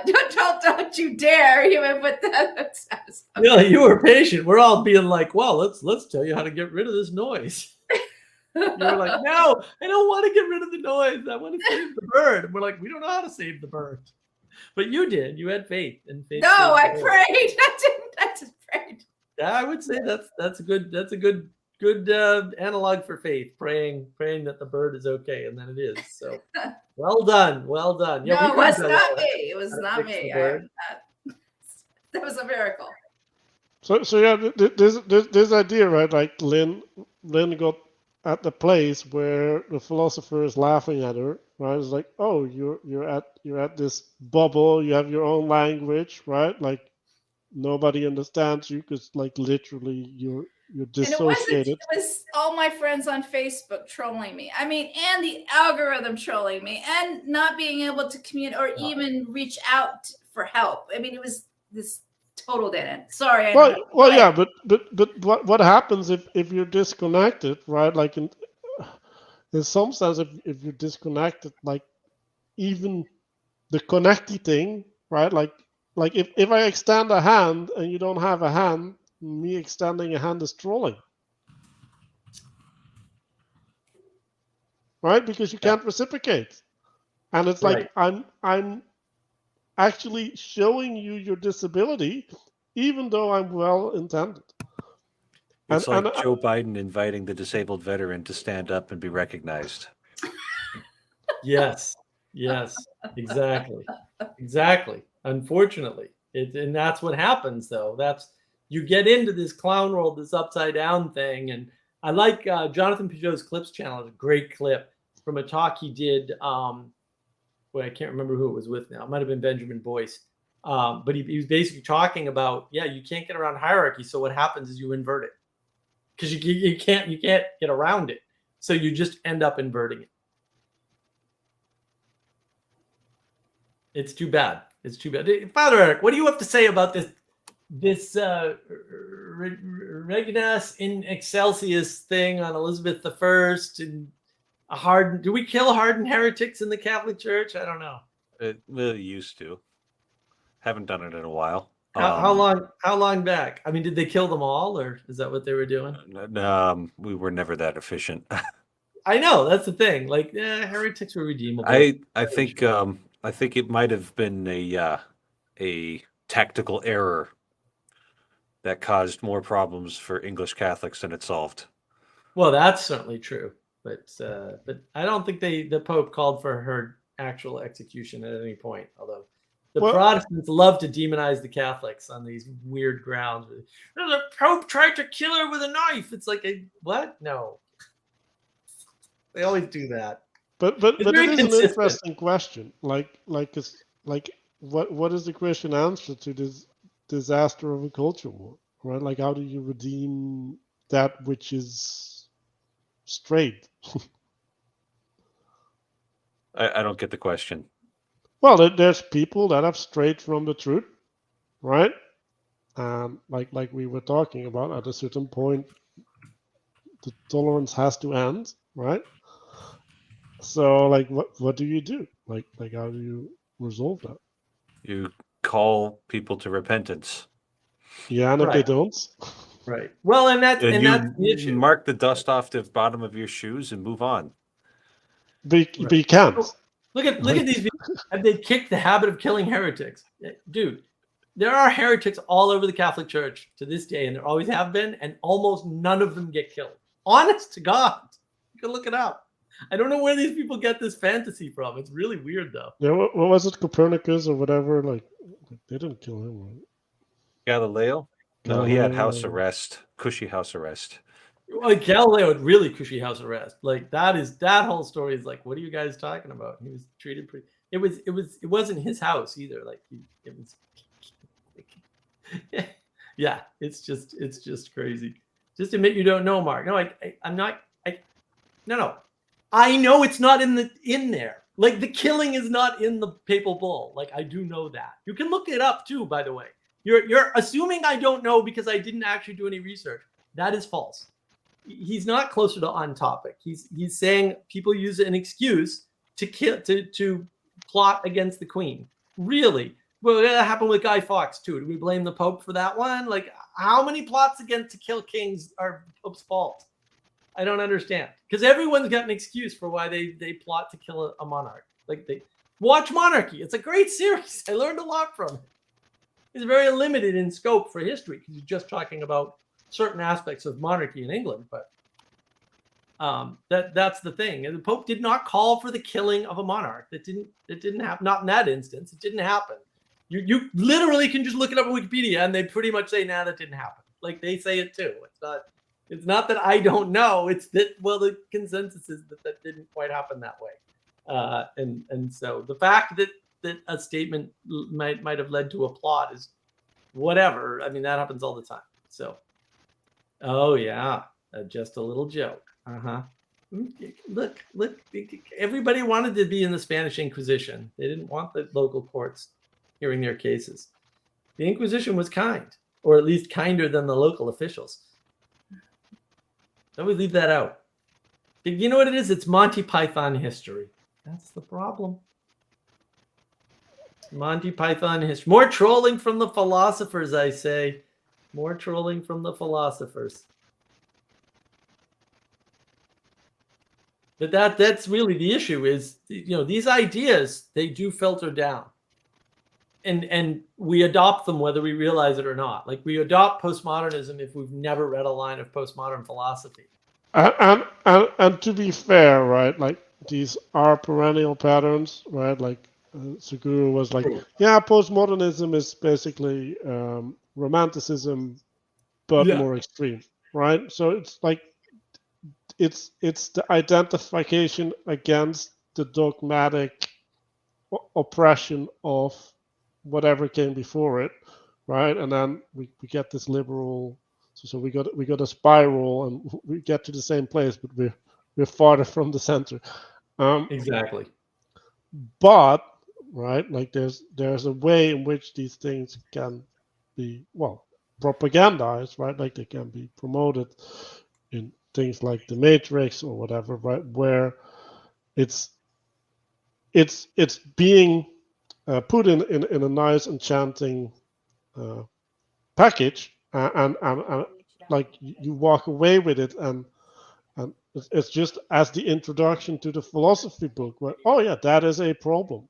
Like I agree, like the thing that you just articulated is a problem, but you don't have the context, right? You don't have the way to understand why and how it is a problem, and you're just gonna have to rely on the authority of the philosopher to tell you, well, it's like it's a problem for this reason, right? And if you listen to Vervaeke, for example, right, like the way he classifies problems is as a consequence of a paradox, right? Like so some things can't coexist, right? But right. Is it the consequence of the things coexisting, or is it the consequence of where you're looking from? And then if it's a consequence of where you're looking from, it's not a paradox. Like you're just wrong, and that's the kind of like the question. It's like, okay, what is causing the problem? Like what will make the problem stop?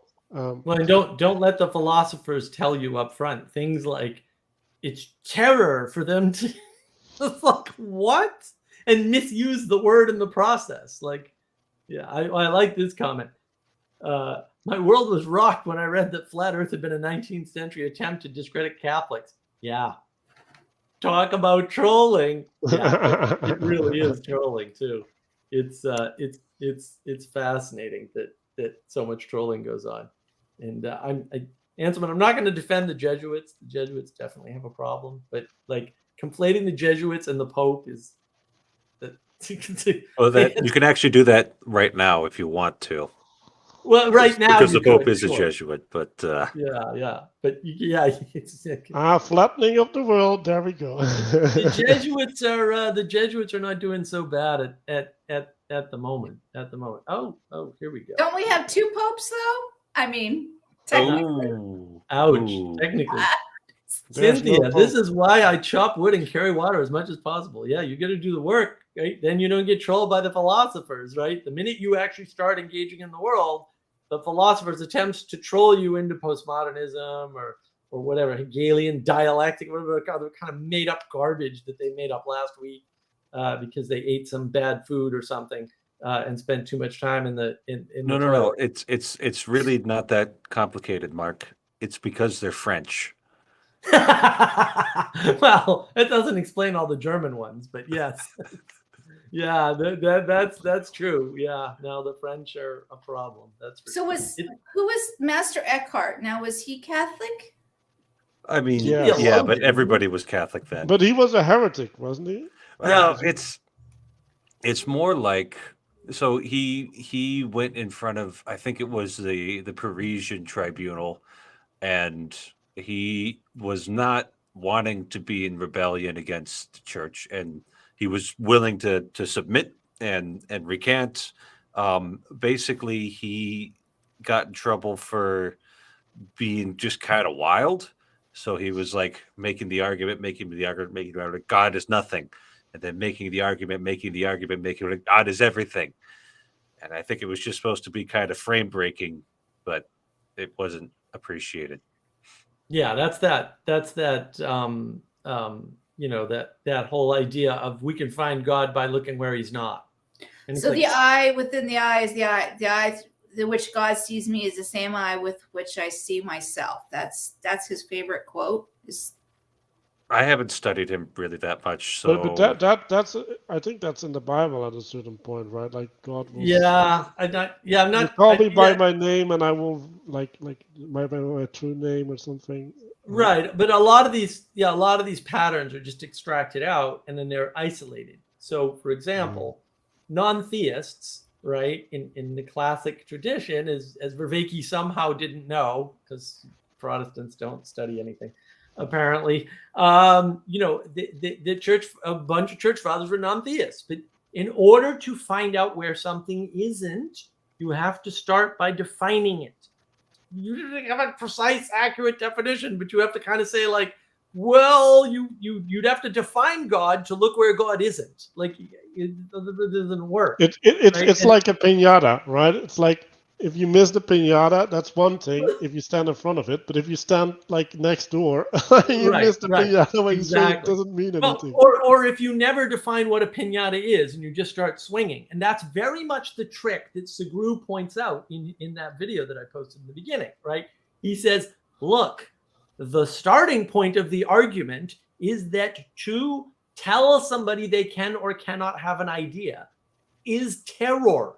Like the word, he uses the word terror in a unique and new way. And it's like, oh, well, if you're starting from that premise, you can't philosophize on the basis of that premise. You're making axiomatic judgment statements that are unsupportable by any stretch of any imagination. You've thrown out all logic, reason, and rationality forever because your starting point is bankrupt. You've made an emotional plea of terror to make your argument and build it upon. It's completely invalid. I'm going to defend the word usage of terror because what he's doing is he's saying there's an oppression, right? And then the oppression, the systematic oppression, becomes internalized through terror, and so because you're conforming to a non-actuality, right? Because it's an idea, it's not a real thing. That is an act of terrorism, like right. Like, yeah, it's all a stretch. Well, and Segru basically destroys that entire argument at the end of the video. He basically says this doesn't make any sense. He's confusing political principle and an epistemological principle, right? He's just flat out destroying the usage and definition of words on purpose. And he's knowingly doing so. And he's doing that to get a starting point from which to make a ridiculous argument. And then at the end, he's laughing about it all when you catch the trick, basically. And he says all postmoderns do that. And it's like, yeah, that's what happens. Mills, what is justice? Socrates was thoroughly apophatic. Did Socrates even deal with justice? Or is that just in the Republic, which would be Plato? Yeah, and we're doing a book club on Plato, and I'll post a link to the Texas Wisdom Community. Yes, Texas Wisdom Community YouTube, so that you can actually check out our awesome. It's a great book club. We have a lot of fun. It's quite the thing. We get a lot of good juice out of the Republic. Imagine that.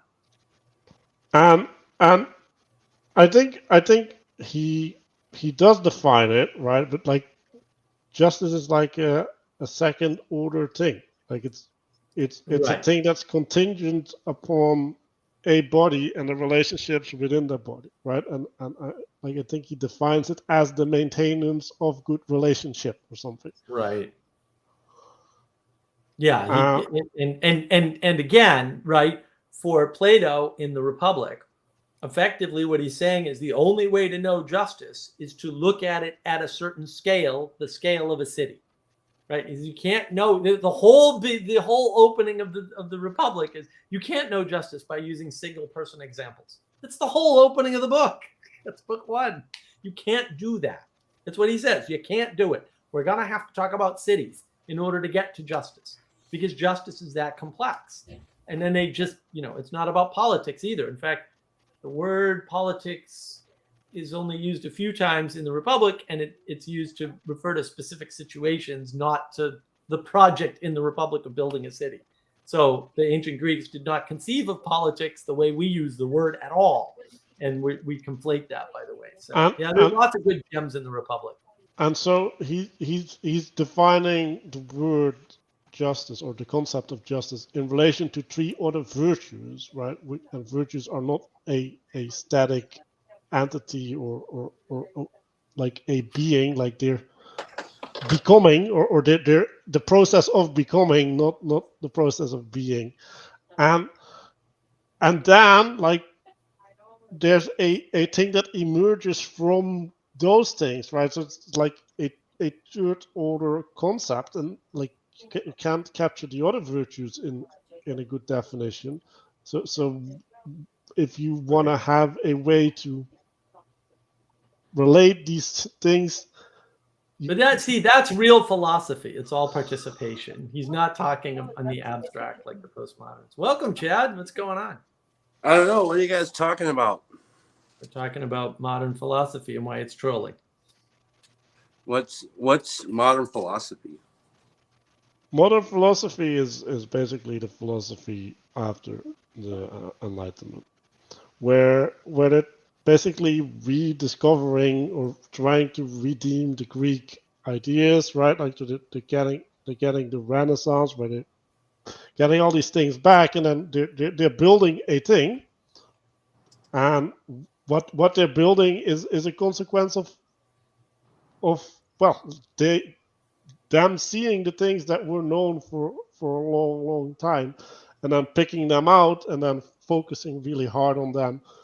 And I went into the introduction and I advise people to watch, because I'm pointing out like how they're basically introducing their personal problems and making them existential in some sense, and they're basically pretending that it's a problem for all of us, and then we get sucked into their problem formulation. Yeah, it's pretty weird that they just have trauma and they try to resolve it by saying, you all have the same trauma as me, and here's how we're gonna fix it together. It's like that's the human condition. My trauma is universal. Yes. Yeah, they're all like that. It's really weird. Yeah, I'm not a big fan of the inflation of trauma as a conversational centerpiece for people's troubles. Yeah, like universal. I'm just that's modern philosophy, and it's hard to avoid, right? Because when you're traumatized and you're living in the world and you're gonna say things about the world, like like the whole world. When you're traumatized, it seems like the whole world to you. Yeah. I mean, it's very much Kierkegaard, right? Kierkegaard is the Luther of Lutheranism. That's it. That's his whole story. You don't need to know anything else about Kierkegaard. You get the whole thing but right. I think they're different motives, honestly, because I think, like, to me, I think that there's what I'm noticing in like what you're describing is this modern, postmodern thing, is it's like it's a marketing tool. No. Yeah. No, they're trying to solve a problem. Like I think they're all genuinely think that the problem that they're facing is of existential nature. Like I truly believe that. Like I don't think they're trying to fool us. I think they're just stuck in a rabbit hole. Yeah. I think there's a very big market for it, though, for problem solving of this kind. No, but they're Well, not in solving modern the problem. That's yeah, the in problem. modern times there is, right, because Yeah, science. that's why I'm saying I think it's very different than Kierkegaard, because I don't think Kierkegaard his motive was to get rich or have a scheme for making. Well, I don't. The philosophers, none of their motives were to get rich or have a scheme. It's just that Right. they sucked people in because people like problems, Right. and they can solve problems. When you can solve problems, you feel good. But the world does not consist of problems. That is Right. not the world that we live in. The world consists of patterns that we continually have to navigate. Hence the name navigating patterns. Is that the Right. name of your channel, Navigating Patterns? It is. It's an excellent name that Manuel came up with. So I don't know. It was maybe a few weeks ago where I was on the YouTubes and I saw it was Kevin Smith, the Silent Bob dude, and he was like doing like this 38-minute monologue, doing an internet or a monologue for a YouTube for People magazine, Mhm. and the whole thing was talking about his trauma. Yep. And he's doing it dressed as Silent Bob. And I Mhm. just thought it was very annoying to me. And like, I don't know, because it was something very disingenuous about it, I thought. Yeah. Well, he's playing a role instead of being a person, and he's not being authentic because he's not Silent Bob. I think that's a character that he created that isn't real, and that's the irony of the fact that Silent Bob is the philosopher character in his movies, right? He's the silent sort of drops the one-liners that ties everything together, right? So he is the ultimate philosopher in Kevin Smith's writing. And when I first encountered Kevin Smith, it was a video put out called An Evening with Kevin Smith, which was honestly the funniest thing I'd ever seen in my life. It was 4 hours of him doing college tours, talking about his time in Hollywood, and you learn a lot about Hollywood by listening to that. And it was really funny.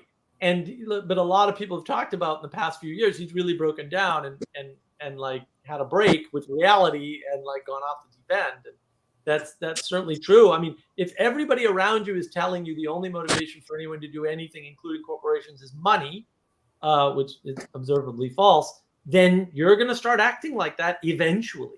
It may take years, but I would say everything broke in 2014, and now we're suffering from the break in 2014, which was very much Gamergate and all that. I mean, I think that's true, but this is all the trolling from philosophers who are trying to explain the world to you in a way that is observably false and absurd and leads to bad things. Yeah, so that's what he opened his whole video with. Is he recently had a break with reality and landed himself in like a resting home. Mm-hmm. And it was just like, I don't know, man. I'm like, why am I listening to Silent Bob for People magazine trying to tell me some sob story? What is he trying to sell me? Like, it's just, I don't know, it's just annoying. No, Well, you're right. It was interesting because Paul van der Klee's, I think it was his latest video, he goes into like the internal things in the CRC and they're talking about the strategy, right? Don't talk to people and try to convince them with theology or whatever. Convince them with your personal story, right? So that's what they're doing. It's like, oh, I'm going to appeal to your emotions, and like if I appeal in the right way, you're going to agree with me. And I was like, well, no, like that's manipulation. Like, don't manipulate, please. I Like, agree with trying to use stories so you can tell your story, and then maybe somebody can identify with something. But like, what is the motive? Is what I'm interested in. Why is that's the point, right? Like in Paul van der Klee's video, it was obvious, right? Like I want the other person to empathize with me, right? And therefore I want them to fight for my cause. I want an ally. Okay. Right? And if people are looking for allies, that means that like they don't want to take responsibility. They want you to take responsibility for Well, them. like you'll see this in like obviously people will share their testimony in churches and whatever, but even in like AA meetings, guys will share their story. And you're telling your story to somebody who is looking to grow. And so there can be some encouragement that happens with that, but what's inspiration, right? Like you have been captured by a spirit, and you're trying to pass that spirit to other people, or the seed of that spirit. Well, I want to address some of these. So Michael Sartori, philosophers will never explore any philosophies that would eliminate the need for philosophers. No, they did. The postmoderns are all like that. And they're overtly like that. You think that, but that's actually, people aren't that self-preservational. Maybe they think they try to be, but people would rather be cheeky than self-preservational. Was it the enormous amount of Mary Jane, the potato giant, or the crowd that surrounds him? We never know what happened to Kevin Smith. Yeah, we're probably never going to know. And I like Clint's comment. That's weaponized compassion or empathy. Look, what's a better story? A story that's personal to a person that maybe you're not close to, or a story that's general about a fictional character, but say more true or more real than reality or something, however Peterson frames it. Because I think Peterson's right. If you're talking about crowds and people you don't know, or large numbers of people, the generic story by definition is going to have more people be able to relate to it. Whereas if you're talking to a person, them telling you their story is going to have way more weight than Snow White. It just is. And that's one of those things. It's one of those patterns we can't get around. You have to pick one. Are you targeting somebody that you know, or a few people that you know, or are you targeting a large group of people? And this is the argument everyone gets caught up with, especially Vanderklay in my Third Way talk. He's like, "What about you, Mark?" I'm like, no. We're on the Peterson train. We're not talking about individuals and conversions at the individual level. We're talking about what leads people into an area where they are more open to at least symbolic thinking, if not religion in general, right? Those are two different things. You can't swap one for the other. Like the tactics are totally changed. If you've got somebody in front of you, those tactics are specific. And what is the telos, right? What is the purpose that you're listening with, or should be listening with, when someone tells you, right, one-to-one their story? Well, you're trying to see in what way you can participate right now by comforting them or giving advice or whatever, or in the future, right? Like, okay, like they're being bullied by these people. If I see these people, I need to react in a certain way, right? So you're looking for a way to participate, right? But when you're listening to the abstract story, right, like that abstract story holds means to inform you, right?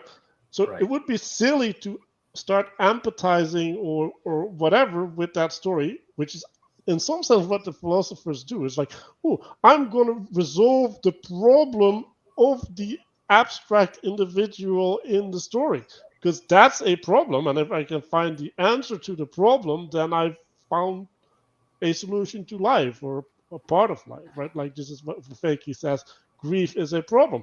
If I could solve grief, then I would be amazing. What about this? He said, no, Mark, the personal story is always way more engaging not to me, ever. So no, you're just wrong right away, right off the bat. Yeah, not even Father Eric's personal stories are more engaging than the general story to me at all, ever. Sorry, wrong. There you go. One example destroys your whole world. It's not true. Peterson doesn't do that. Yeah, I listen to the general in the personal story because that's the thing that I can relate to. Right. So, I'm not that person. So I just wanted to say before I hop off here, I have answered all of these questions successfully in my Substack. So go to my Substack. I read it. My blind ass read your Substack, Chad. Everybody should go to Chad's Substack. I sat there and I read the whole thing, and I magnified it really big, and I read every word, Chad. Wow, good for you, Lynn. That's a lot of work for you. For that, because I haven't done it, but thank you. And I added a heart. Yeah. So take Lynn's word for it, right? I mean, I got all the answers there, and it's not quite navigating patterns, but it's Chad the Alcoholic Substack. But it's also not philosophy, I hope, or is it? No, as long as it's not philosophy, we're fine. It's the perfect balance of general and particular. There you go. It's That like is fine always- wine where the sweet and the tannics, it's all just perfect. Vinegar. Add the little heart after you read it. He says to the alcoholic. Good job, Eric. Yes, good job. By the The way. Catholics got to keep our branding. Hey, Hail lobster. I'll see you next week. Excellent. Yeah. Yeah, we will. Oh yeah, gonna go to China. China's gonna be a big deal. That's The weather's going no, to be perfect. So that's no something to look philosophers forward to. there. So I think Chad is no more. there we go. I'll just What if I actually love wisdom instead of making money off of it? Can I be a philosopher still and still be one of the good guys? Well, look, I mean, I think that as long as philosophy is acted out, it's philosophy. And if you're not acting it out, I mean, Plato and Aristotle were wrestlers. Everyone after them, I'm not so sure about in terms of philosophy. Like my idea of modern philosophers is anybody after Aristotle is considered suspect until proven otherwise. And so far, none of them have proven to be anything except reprehensible trauma children trying to resolve their trauma by extrapolating it to everybody. Well, so it's interesting that the English tradition, which is in contrast to the continental idealism, right? So the idealism is trying to deal with ideas, trying to emanate the ideas instead of God, effectively, right? Because they're replacing or they're imagining God as whatever their imagination is, or they're substituting it with their imagination. So like Nietzsche did, right? So in England, right, they have this more pragmatic boots in the ground aspect. So they're more concerned about staying in relationship to reality, and maybe because they're always walking through the mud, so they're like really grounded. But yeah, like so you have people like Hume, and Hume was like he's like, well, philosophy is nice, but don't take it too seriously because like you want to drink nice beer and eat meat, right? Like that was basically his idea, and like there's a bunch of people like that, which don't take it serious in, well, like they don't make it existential. I guess that's the distinction. Right. Like they're not depending on it to give them a big revelation that will save them from this disaster. Although Hume still had to deal with his Calvinist heritage. Right. Well, we all have baggage, and when we suppose that we can know enough to philosophize about things, that's the first mistake. All the other mistakes seem to flow from there in the same way that you know, that somebody tells you can deconstruct. It's like, I have my doubts on that. I just don't think that even makes any sense. And even if it did, you couldn't do it. How are people going to recognize being trolled by the algorithm? I mean, rather than being triggered. I mean, I was almost triggered. Like until you don't have to recognize. You just don't participate. Like yeah, you don't have to engage. Well, look. If you want to know, right? When I'd heard the quote from Socrates said, "I know nothing." I'd heard that before, but I was just like, well, whatever. These people, I doubt. I just like whatever. These people are just saying stuff. But when Vervaeke did it, I was like, wait, what? Because he's fairly well read. And I was like, I cannot believe that's true. I have to believe that Vervaeke made a mistake. I have to believe that it's wrong. And I went and did the research and it's wrong. It's not hard. when I was stuck in atheism, it was a first step for me. Mm-hmm. Knowing that perhaps maybe religion or God had something to tell me. So right. I'm not going to totally dismiss it as it was a really good beginning step to open up my heart to see God, if that makes sense. Sure. Well, you feel something. It's your intuition. Like, we're trained not to pay attention to our intuition. We're trained to pay attention to, what the science says or whether or not it's logical. It's like, well, look, logic is great, but I can I can justify anything with logic, reason, rationality. Anything. I've done it many, many times. It's very easy to do. It really doesn't, it's not that hard for me. It's really not difficult, right? The problem is that Hitler illogically, rationally, and reasonably justified the Holocaust. So I don't object on logical grounds. I object on ethical grounds. Yes, you can get there. You can get there the same way the postmoderns get to laughing at you because you realize that language doesn't work in their system and you can't communicate with other people. Like, they laugh about that, and like, fair enough, they should laugh about that. They're trolling you and you caught them. Like, the appropriate is the maniacal laughter of the evil you have perpetrated onto the world, right? But you feel that it's wrong. Like, and that's the thing. We're ignoring how we feel. We're saying, oh, intuition doesn't matter. Intuition is irrational. And it's like, well, look, and this is what people miss. Socrates and Plato and Aristotle placed way more, we'll say, credit, or gave way more value to mania or madness than they did to rationality. Explicitly, it's in the text. It's in the text. Everybody leaves that part out. No one's going to tell you, oh, Plato was very big on mania. He thought mania was really important, way more important than rationality, way more important to transformation than rationality. Madness. That's what he thought was more important. So no one tells you that. They're just leaving it out. What would be Plato's argument against, or your argument, knowing that, against somebody who's like, oh, mania is super important, therefore psychedelics? Right. Well, look, because you've made this point yourself that the drugs are the number one cause of mental illness. Right. Well, schizophrenia. Right. The number one cause of schizophrenia is psychedelics. Single largest cause of schizophrenia. Yeah. Look, I mean, madness is not induced by psychedelics. Psychedelics have a very rationalistic experience, phenomenological experience in the moment, with a lot of breaks in between. But that's not the same as madness. And it's very hard to know what madness, what mania really translated to, in modern terms, because it's kind of like, well, did they mean like crazy, like run naked through the streets madness? Or did they mean like, by madness, did they merely mean exploration outside of logic and reason and rationality? Because it's a big range. I think I have an answer for that, because Mathieu Peugeot's talking about the flooding, right? So you have these concepts, right? And then there's this category can't hold a thing, right? And then you have the flooding, right? And that means that there's a chaos, right? And like the chaos can go up high, right? Which is a place you don't like. So you want to have controlled chaos. And I think if we take a look at Moses, right, or Noah, I mean, like he got drunk, right?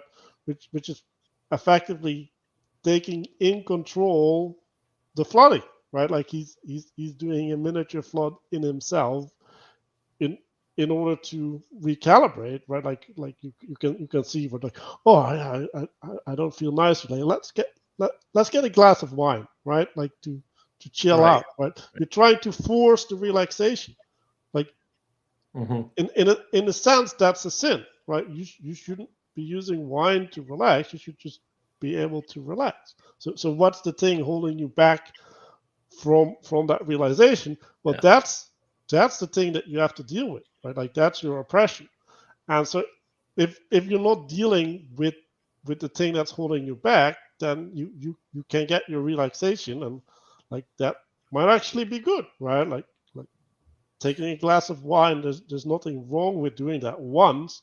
But if you make it a pattern, if you make it a solution, right? Like the philosophers are trying to provide a solution. It's like the solution nature isn't there, and you also have to recognize every time that you sin, and you're going to rely on the sin to provide you. But it's more fundamental than that, right? At the end of the day, madness is not something you can control, and so if you're using chemicals to control it, it's not madness by definition, and that's the problem. And the Greeks knew this. They knew this well. They were very wary, respectful but wary of the oracles, especially the oracle at Delphi, which there's a lot of evidence that they were heavily drugged. and other things were going on. They didn't dismiss it by any means, but they were also very wary of it because they realized it was unreliable, because you were trying to control something that by definition is uncontrollable. And maybe always trying to control something that is by definition uncontrollable is a bad thing. I would say that is axiomatically true. And I think the Christian version actually of madness might be surrender to the Holy Spirit. Like yes. If you're totally, what's the word? An ecstasis, right, or whatever. Oh yeah. Right, you're filled by the Holy Spirit.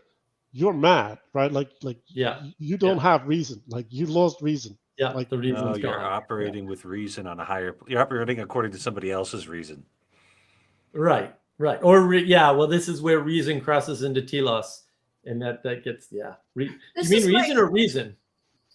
This is my problem with Socrates. Didn't he have the experience of being the only one that could drink alcohol and not be affected?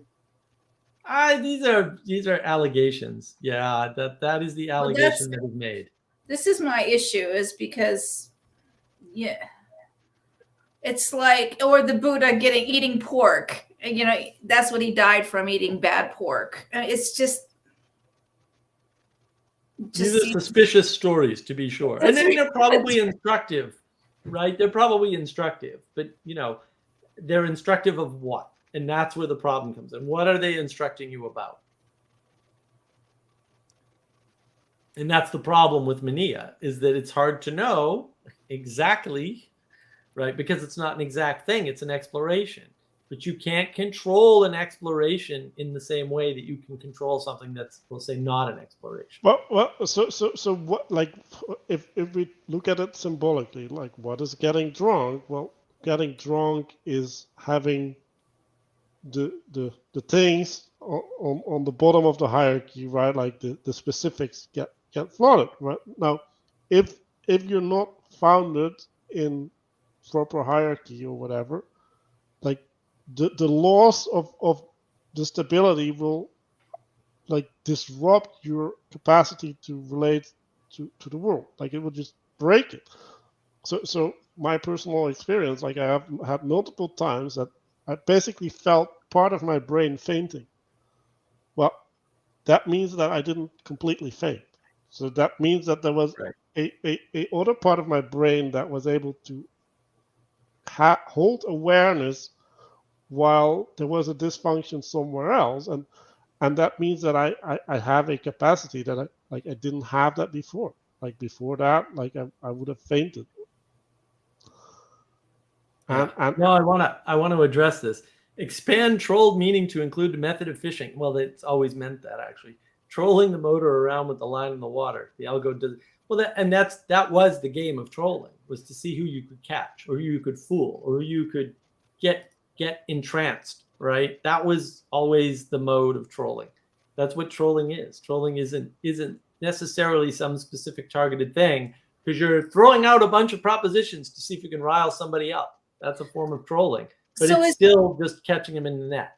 Is the algorithm then trying to, in that way, do a type of enchantment? Now, I'm not saying it's conscious or anything. I'm just saying whoever programmed it to. Well, the problem, see, nobody programmed the algorithm. This is the deep mistake. Algorithms do not work by being programmed. If everybody on Twitter posts smiley faces, the only thing you're going to see on Twitter are smiley faces. No algorithm is going to fix that. Well, then what spit out this horrible thing to me? The algorithm is doing this dance with the information it has in general, right? And the information it has about you. And then there's a telos, the goal for the algorithm, which is to get you to watch more, maybe, or it might be to decultize you. Maybe they want to have you information outside of your bubble because they want to. It could try to shake you out of the bubble. Like there's lots of different potential telos, and the algorithm actually has more than one telos, as near as I can tell. And so what ends up happening is that it's trying to do this dance between these pieces of information, right? These bubbles of information that it has. The zeitgeist being one of them, roughly speaking. Right. And then your preferences, at least that it knows about, being the other one. and that's the problem, right? It's a very random sort of thing, because my algorithms are very well trained, but then I understand technically how they all work, so I know how to manipulate them. And yeah, with one or two exceptions, because I've made some mistakes, because you have to be super careful with your browsers and your cookies in order to fashion the algorithm not to misbehave. My algorithms are great. Like my Twitter feed's awesome, my Facebook feed's awesome, my Instagram feed is awesome. My YouTube feed is pretty good. It's not awesome, but it's really good. It's very quiet. Every once in a while, it throws me a curveball. I'm like, I don't know where you get that from. So yeah, I don't think so, Michael. Michael, I think you misunderstand human motivations deeply. Philosophers will never explore any philosophies that would eliminate the need for philosophers unless it allows them to become celebrities. No. Philosophers explore stupid things all the time. They're not all intelligent, and the fact you think that they could do that is already a problem. Like, most people aren't competent at all for anything. Some people are competent at something. But he's gaining enough notoriety by doing the normal philosophy circle jerk thing. Mark is trying to use a lame exception. Refuse. Look, people don't motivate the way you say they do, and I understand that slapping money or celebrity or pro-felicity or whatever identity or whatever goofy telos is on things works really well to map them in the past. That's almost never somebody's motivation. And Manuel's point in the opening statement was, a lot of these philosophers are being driven by their traumas, period. That's all they're being driven by. They're not being driven by anything else. They're being driven by their traumas and their desire to overcome their own personal trauma by generalizing it out to the population and then resolving it at that layer.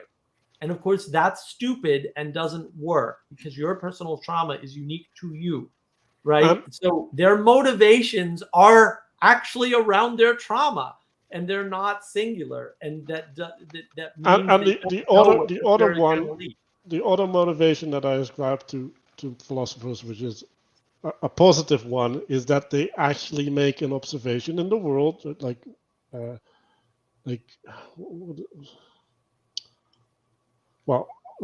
Peterson always talks about the guy who was watching the kids. What was his name again? Piaget. There we go. Jean Piaget had an observation in the world, right? Yeah. And then he builds this whole framework on top of the observation, right? Adam Smith also, like, there's a bunch of people that have an observation, and they're like, oh, this has a bunch of explanatory power, and then they get enchanted by this idea, right?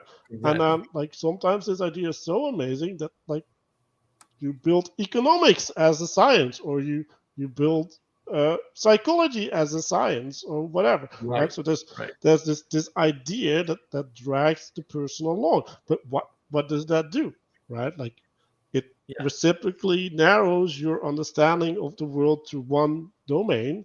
Do people have ideas, or do ideas have people, right? And I feel like I'm ambivalent on that question, right? But that is the point. It's not always that people know where things are going to lead before they go down the rabbit hole.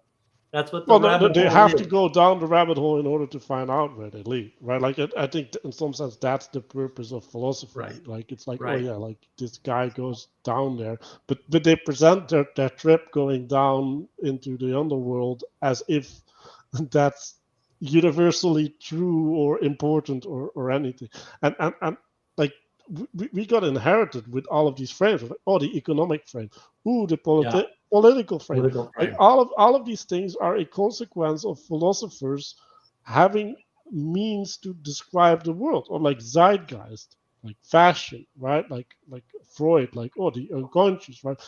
Like, and then people start using that concept, and like they start building it out, to just start applying it outside of the philosophical frame, and they use it to manipulate other people, and because it is, economics is a useful description of the world, right? Like, it gives you information that allows you to actually make actions that are reliable in a certain way. So if you're going to build something upon that basis, upon that intelligibility, it is going to have lasting power. Is it eternal? No, because it's not an eternal Well, and, pattern or and whatever. what is it used for, right? Right. Because you know, and What's this to is tell I am us? going to go. Well, on Friday, I'm going to go tomorrow. I'm going to go into this in my monologue, my live stream. Is tell us matters, and the reason why tell us matters is because when you start misusing things, they don't work. And so if you misuse politics or economics as a goal, which it's not, they're not tell us's, then the frames break, and people don't realize this. And Mills says maybe you should make a video called "How to Train Your Algorithm." Maybe it's kind of like training your dragon. Yeah. Well, and Ethan, the more attuned to tell us you are, the less effect material things like alcohol will have. Exactly. Right. The solution to materialism is proper tell us. And once you tune yourself to tell us, you can get a lot of control over yourself. I mean, that's what Stoicism talks about, ironically enough. And there's this idea, right, like where you have the first generation adopters, right, like this is true almost everywhere, whether it's in a field of science, right, you have the people who come from the world of chaos, and then there's like an answer, and like they know why the answer is important because like they were struggling finding the answer. So like they've been contextualized completely, and then you have the second generation, right, and they kind of grew up with the other people struggling, right? So they've had participatory experience in some sense of the problem, and they get taught by the people who have personal relationship to the struggle. And then you have the third generation, and like in the third generation, everything blows apart because the third generation loses the relevance. Like they lose the understanding of why things are as they are, and they start playing the game based upon the rules of the game that they're given by the people who have described the game scientifically. And like there's also this other thing, right? Like because the first generation is small and the second generation becomes bigger, right? So there's a growth like in population. So like the competence of the people in the field is probably lower than the first generation because they make the breakthrough. And this is a pattern that Plato discovered in trade, effectively, right? And this is true in science. It's true everywhere, and like might not be exactly 3 generations, but the pattern is there. Is that why Vanderklay says spirits continue on? Yeah, yeah, it would be interesting to find out the relationship in Vanderklay and, for that matter, Jonathan Maget's mind between spirits and patterns, because they go on with principalities and powers, and I'm like, I don't know why you need powers if you have pattern, but whatever. And I still don't like their definition of principality. I think it has too much of the wrong type of something like agency. I'm still up in the air on how they're parsing all that. But well, I think it's emanation. Like it's an emanating structure, a hierarchy. To use my agency to sign off. All right, Father. It was great to see you. Thank you, sir. Good to see you, man. So damn it, I don't like this one. I fixed it. Relax. I fixed it. Get out of there. You can go back over there. There we go. I started this live stream. I'm gonna take the spot. Oh yeah. So the distinction between a spirit and a structure or a container of an institution, and then the embodiment, right? So and the system, right? So there's a container, right, and then within the container there's a relationship to the container, which is the system, right? And then there's people who have to live it out. And I was thinking of this in the context of nobility, right? So like a noble person gets a title, right? And then his house keeps the title, right? But like at a certain point, like his house may fall from grace, right? Like it might no longer embody this title, and like what happens then? Like how do you resolve that? Because like in some sense it's like an eternal recognition of the name, literally, right? Like there's out of the name, and I learned that name is the thing that gives law, right? Or that which rules in some sense, right? So like there's something of that name that gave the right spirit, right? They gave the right law, and we're recognizing it for that.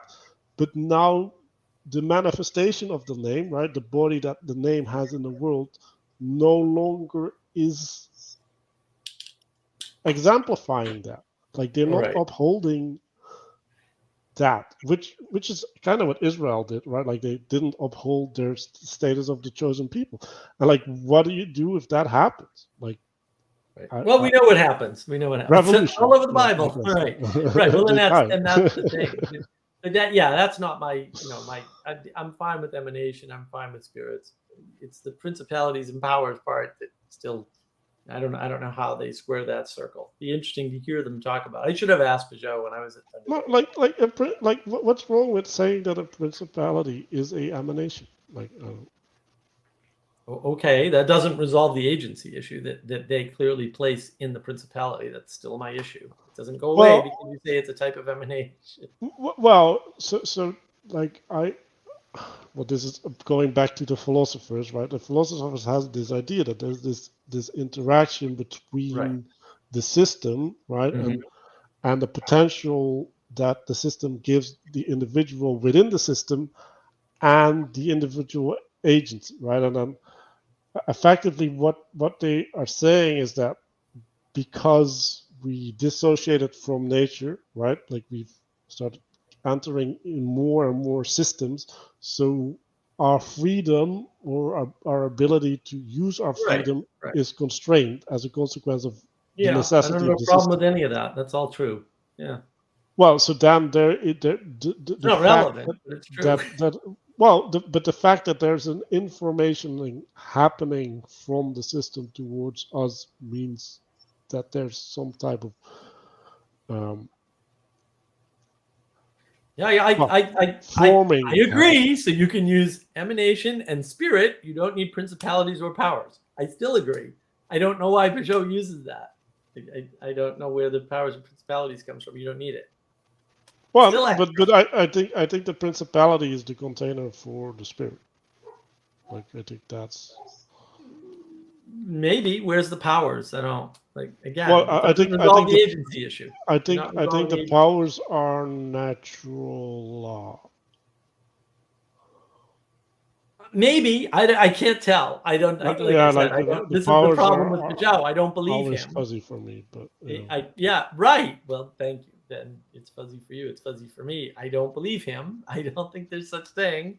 I'd like him to explicate it a little bit better because he just says powers and principalities and moves on. Well, I think the way that Vervaeke would describe powers is it's like the arenic qualities. So like the rising of the sun informs our behavior in certain ways. And I mean, if you want to invoke natural law, I would just use natural law. Again, like why these extra words? I don't know where they fit into anything. Because they're at the top of the hierarchy. Because they're at the top of the hierarchy. No, they're not. They're powers and principalities. They're not at the top. The issue is that they're arenic, right? And so, I do think that you have to submit to them. So you can live with nature, right? Like, so you can live with the seasons and like you can go along with them, or you can ignore them to a certain extent, right? And so, if you live along with them, then they become an entity that you have a relationship to, right? Well, the spirit of nature. Yeah, absolutely. I agree. You're not going to resolve the powers and principalities. No, I'm not going to resolve it. I get it. Right. No, I mean, and that's my problem. It's like, what are they getting at when they're referring to that? Because I don't think they're necessarily wrong. I just don't know. I'm genuinely curious about what are they on about? Why are they using these extra words? I don't understand. You don't need any of those words to explain any of the things they're explaining. So there must be something more there, maybe. I don't know. And that's still the question. That's the open question in my mind. Well, I think if we're looking at it from a Christian perspective, like if we want to find out the will of God, listening to all of these things is appropriate. And we have Well, you have to track them all. Yeah. Well, then that's all you have to track. But to me, that's like, track quality, not quantity. Yes, I agree. Track the qualities and not the quantities. right? And then that solves a bunch. And all that's really saying is don't be idolatrous, don't engage in dogmatic thinking, right? Those are all the same thing, right? When you're putting the primacy on the quantity and not on the quality, you're screwing up, right? Because you can't measure everything a king does to know if he's a good king. You have to balance it with the quality of all the things the king's doing, which like, quality is inclusive of a bunch of stuff, whereas quantity, you have to divide then stuff up to measure. Then we get the story of Job. Yes, that's the story. Yeah. You have to divide stuff up to measure it. So quantity has a problem in the division. And what is the authority making the division? It's always not to say you can't ever. It's just to say you got to be real careful. So anyway, I don't know, Manuel. I'm pretty complete on this topic. So Ethan's got a nice comment here though. Ultimately, you should be submitted to the telos, yes, and not constraints. Also true. Christians are for lions. Submission to constraints makes incredibly volatile reality, hence the inevitable nihilism of materialists. I agree. All right. Well, I'm going to go too because we're going mushroom picking. Excellent, Lynn. Have a wonderful time mushroom picking. I'm going to be up in the mountains picking morel mushrooms. So Awesome. hopefully. Getting the flood going. Yes, Open the floodgates. So excited. See ya. Yeah. Well, yeah. I guess I want to end with a public service announcement, right? Like, what do you do about this trolling, right? Well, you go in with a purpose, right? Like when you are setting the rules for the game, you cannot be enchanted because you're getting the thing that you want out of what you're doing. But then you need to know how to do that and what that means. And like, so if you want to know about the context of a philosopher, right? Like engaging with a video like we've been talking about is really, really useful, right? Like me reading Das Kapital like fully is like, what is that going to gain me? Like where am I going to apply this knowledge? Like I'm going to change, right? As a consequence of reading this. Like it's not like it is a free act, and it's not free in the sense that it takes time. No, it is free, not free in the sense that it without consequence. Effort of me to resist ideas, right? And then there's ideas that I don't recognize and I can't resist, and it's just shaping my understanding of the world. Like I'm gonna see the patterns. I have to navigate the patterns that I just put in my head, and if those aren't good patterns, then I'm screwed. Right. Yeah. No, there's consequence. Yeah, and to the point, and I'll address Ethan's issue here. Constraints are constantly changing telos, and therefore the divine do not. Where do you place your identity?